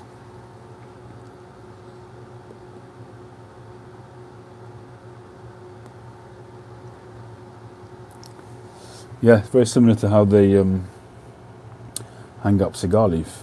I think actually a lot of pipe tobacco is done that way as well. And I do recall seeing the hole in the leaf as well. I do remember that actually. Can't see it now, but I do remember seeing that little hole in the leaf.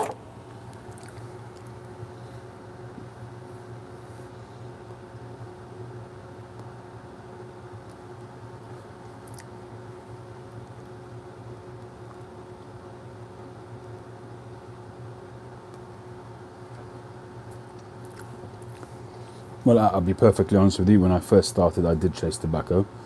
I was lucky enough that I didn't have to pay through the nose for it. My greatest source of tobaccos that I sought after, i.e. Penzance et al., was Boswell's. I had a really strong relationship with them a couple of years back when I was buying their pipes quite regularly. And I guess the reward for that was that they would put aside a bag or two of tobacco when they got a drop. Nowadays I've got no chance. I don't buy pipes there very often at all. I think in the last 18 months I think I've bought one pipe. I have asked if they would do a commission, a 9mm commission, but Jim won't do that. So I bought one Bulldog which I had converted, but you know, once you start paying somebody to do that, kind of the viability of it is reduced. And one of the things I'd like to do is to learn how to do that, is to convert pipes. That would really open up a lot of my older pipes. I have converted a lot of my pipes, as a lot of you will know, but there's an expense in there. And some of the ones which I've done because they're pipes which have meant a lot to me, and I wanted to be able to keep on smoking them, such as the Boswell, which I showed earlier. This is my Northwoods pipe, and when I smoked it again after converting it, it was like, you know, it was like sort of coming home, you know? It was just like meeting an old friend.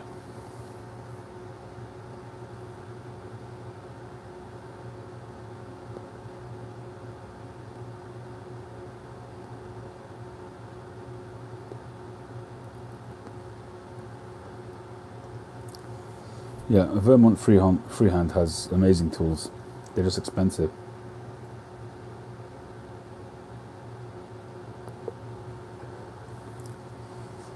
Joe, in any country, the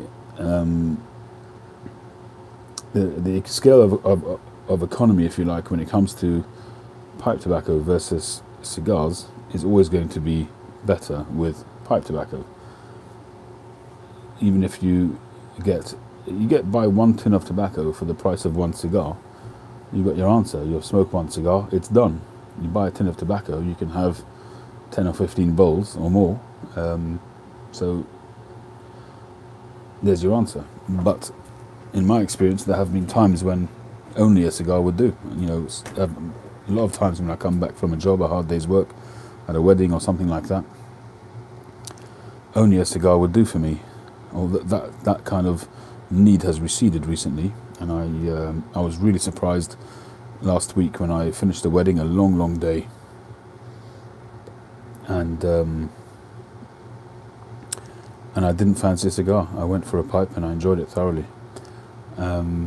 Less labour involved in a cigar. In what? In making it or smoking it?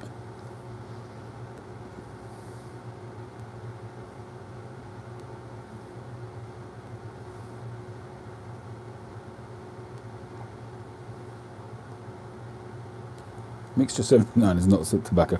Horses for courses, you know. For some people it's their ideal tobacco. Good night, Dale. Thanks for joining. Thanks for your video earlier again. Much appreciated. Sam, in pipe tobacco, in making it, or in smoking it, Sam, once again.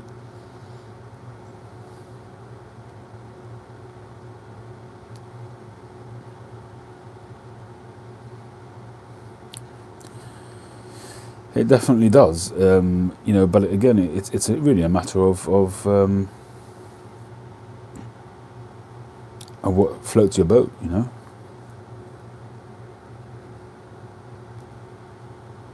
And somebody's £20 is another person's 10 pence. It's just a matter of your own financial situation and what it means to you.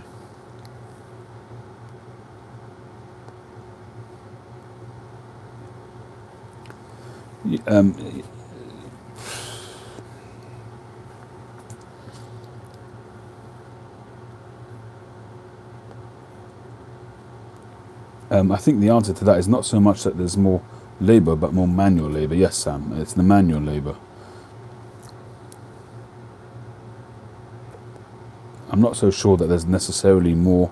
I mean, if you watch the videos on cigar making, they'll tell you that there's like 150 processes in making it, and 150 pairs of hands will have touched the tobacco before it enters the shop, and that's perfectly possible.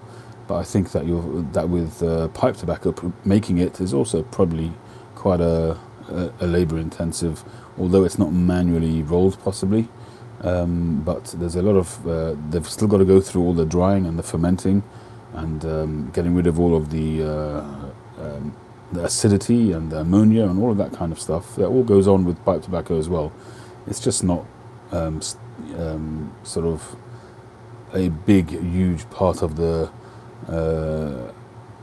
public sort of side of things. It's more about the taste and the flavour when it comes to pipe tobacco for some reason, whereas cigar rolling seems to be part of the fable, part of the story, part of the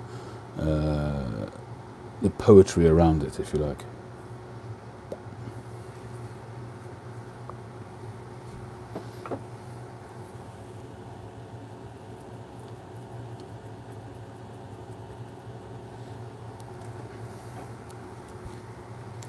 I would find it extremely hard to sit day in, day out, hour after hour, rolling a cigar.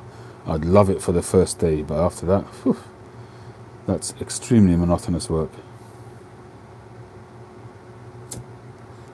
Hey Eddie, how you doing?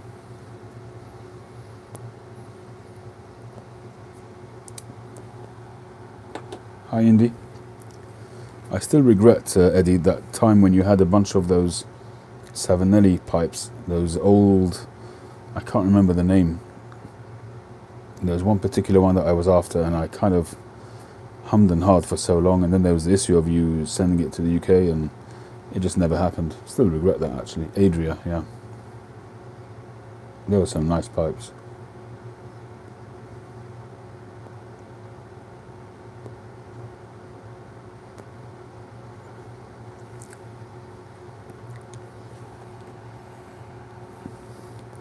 Well, I guess it's like everything, Cherry. It's practice makes perfect.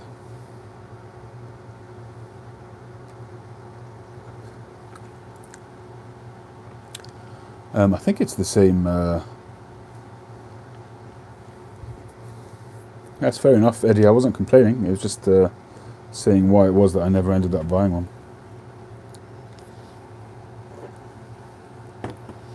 This Tampa was either made by Danny Shaw or it was made by La Don Mott. I don't remember which.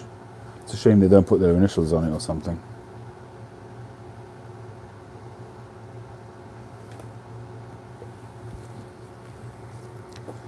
Well, Jake Hackett doesn't have any problem sending pipes out. Boswells don't have a problem sending them out. Four Noggins don't have a problem sending them out. It's just a matter of what you're prepared to do, Eddie. And no disrespect, if you're not prepared to, that's absolutely fine.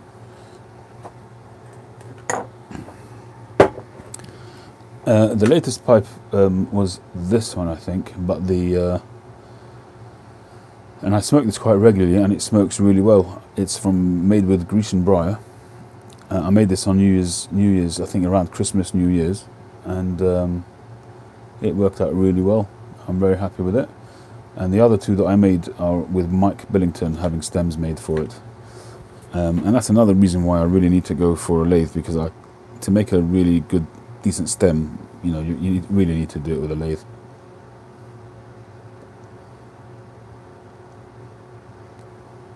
Correct, Eddie, absolutely. I'll be honest with you, Eddie, every time I send a package out to a YTPC member, I have to be dishonest. There's just no way around it.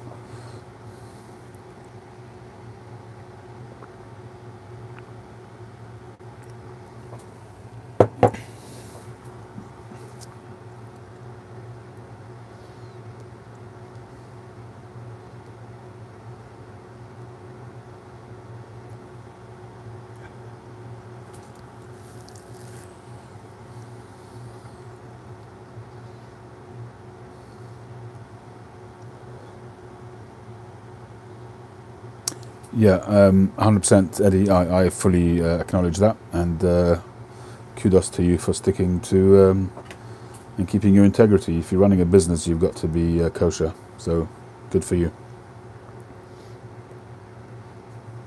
Although I guess I could still buy from you and have it sent to somebody local, couldn't I?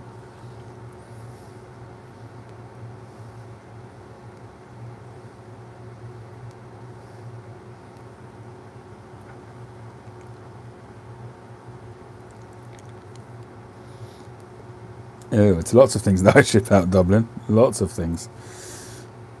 I ship out wooden tubing.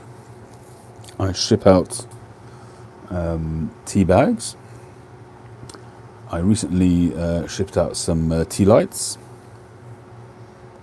I've shipped out some all manner of thing, anything which is just not tobacco. Some handkerchiefs I sent out recently. Wooden toy, indeed, Meeks. I think you got my wooden toy.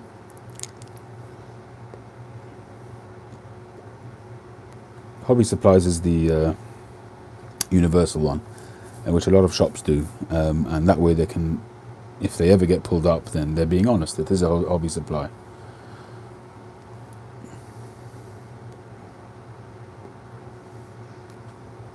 Eric. Good morning to you, Eric. How are you?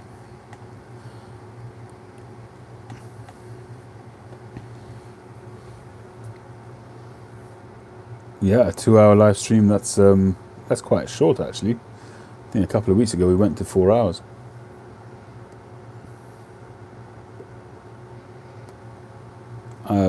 My lives are really just a chat, and there's nothing formal about it. They are largely unplanned, and we just chat. And most of the time it goes smoothly, and there's always stuff to talk about, and very little dead time. Occasionally it doesn't go as well, you know, the chat's not so forthcoming, but generally speaking it works pretty well. Well, Boris, you know, in Canada, you guys, your border control is just crazy. Good for you, Hugh. I've had stuff. I had a gore very early on, which was won by a woman in Canada a couple of years back, and that got stopped. I ended up having to send her a gift voucher because the stuff got nicked. She didn't get a prize. I ended up sending the prize and sending her a gift voucher. And to be honest, I've never come across such an ungrateful person in all my life. But that's a different story. Oh, that's nice. Give regards to your dad. Yeah, absolutely, Sam. You're my little mascot. The one that they kick off the field at half time.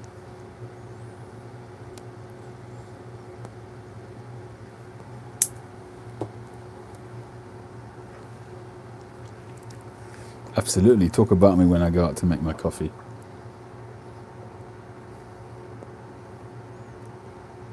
Well, I have toyed with the idea a few times of getting Old Dark fired, but I guess I'll have to now.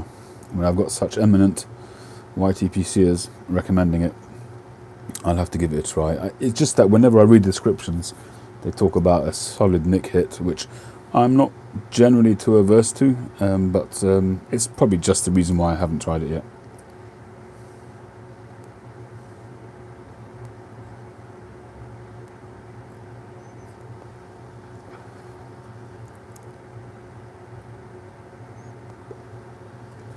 And also here in the UK, I think you can only get it in pouches, which I really don't want to do.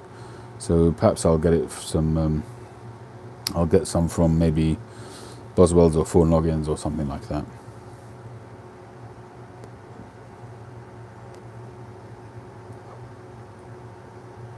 Maybe it was the Bold Kentucky. You might be right there, Eddie. It might have been the Bold Kentucky that I wasn't so happy about. So let me just make a note of that, so make sure I get the right one. Old Dark Fired is the one, right? Yeah, okay. Let me just write it down.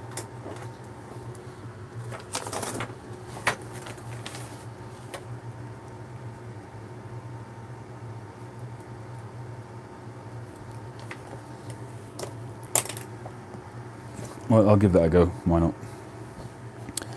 And it's really cool when you come across a tobacco which is readily available. That certainly, it's a nice bonus. Sometimes the tobaccos, certainly here in the UK, we're fairly limited in terms of tobaccos which are readily available.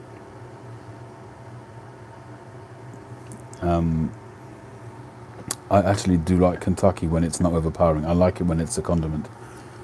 It's in the dark twist, and that's really what does it for me.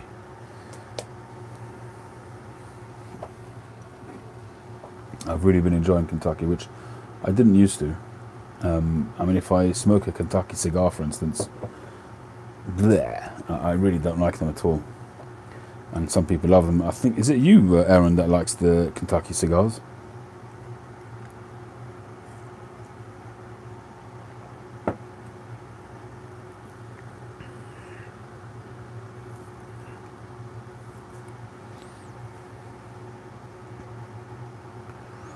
Oh, Toscanos, no. No. I think I've got one. Still, I gave the rest of them away. When I went to Venice a couple of years back, I bought a bunch of them. They're cheapest chips in Venice or anywhere in Italy.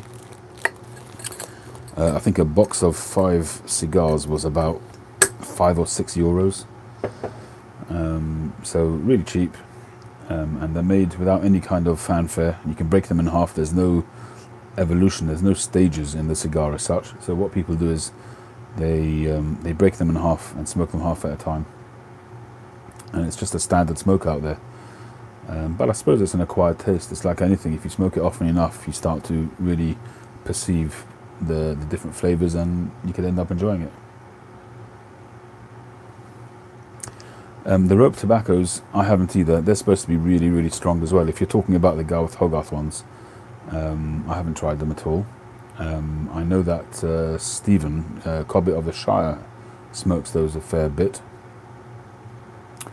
There's so much out there, you know. As much as you smoke, you literally just touch the tip of the iceberg. You know, you could smoke a different blend every day, and almost, and still not cover the majority of blends that are out there. And I think we all talk about the grass being greener on the other side.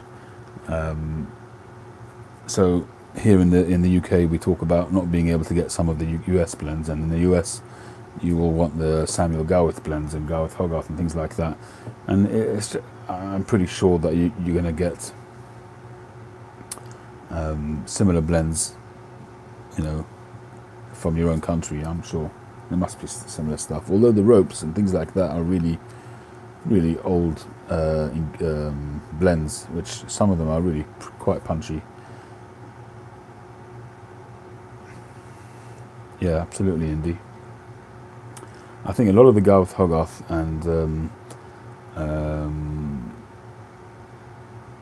those type of old storied blends, which some of them going back almost a couple of 100 years, and these were smoked by what you'd call real men. You know, the people who worked down the coal mines, and really, you know, they had lungs made of what's it called, asbestos, that kind of stuff. Chewed tobacco, yeah, absolutely.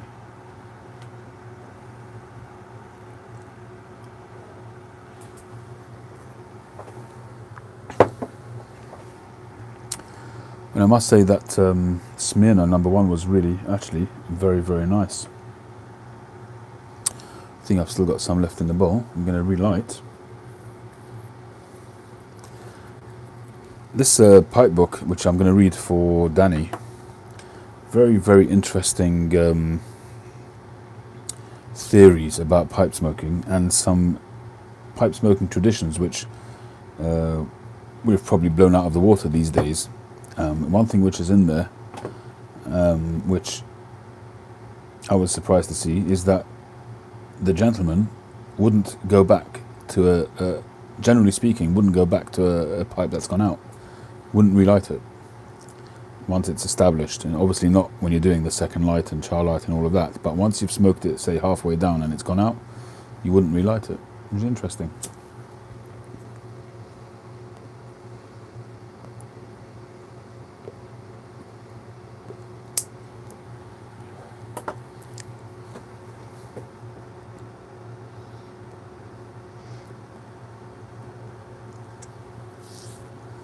He talks about that in that book as well, about putting some kind of organic matter in the bottom of your tobacco jar.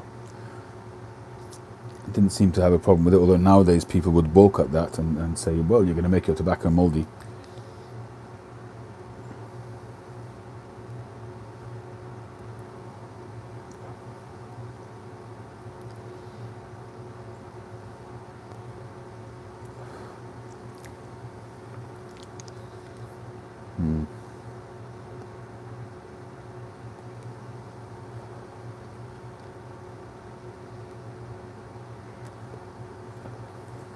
I'm trying to get my head around these flavors in this Smyrna.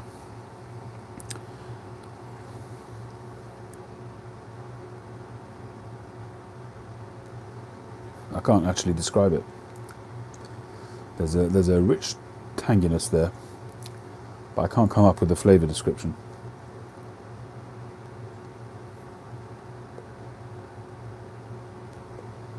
And I'm pretty sure it wasn't like this when I first opened the jar.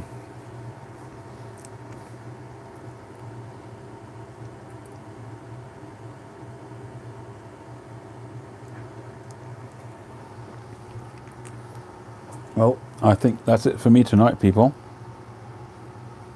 It's 2:30 in the morning. And unless anybody's got anything specific that they want to talk about, I'm kind of done, really. So I'm going to say thank you to everybody.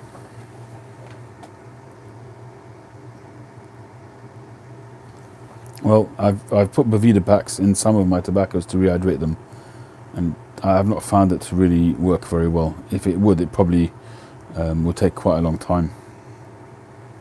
When I've wanted to rehydrate, I've used just a damp towelette, piece of paper or something, paper towel, and spread the tobacco out on a tray and just put the damp thing over it for a few minutes and then put it in a jar, and it was fine.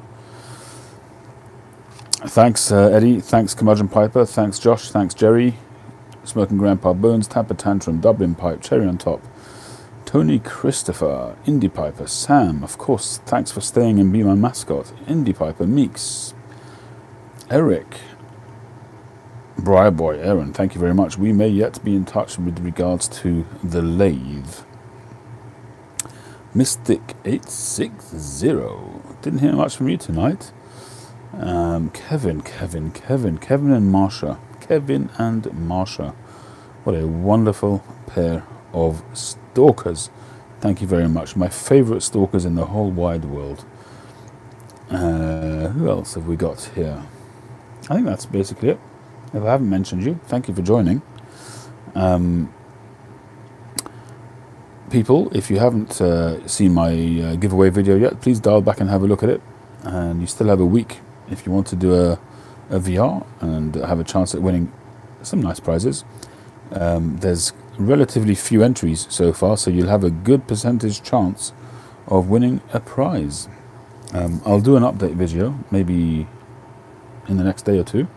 Might add some more prizes to it. And that's basically it. So thank you very much. Thank you, Bohemian. Thank you for joining. Appreciate it. Matches860. And everybody else. Have a wonderful, wonderful weekend, what's left of it. And I will catch you on the next one. Tree, you are very quiet tonight.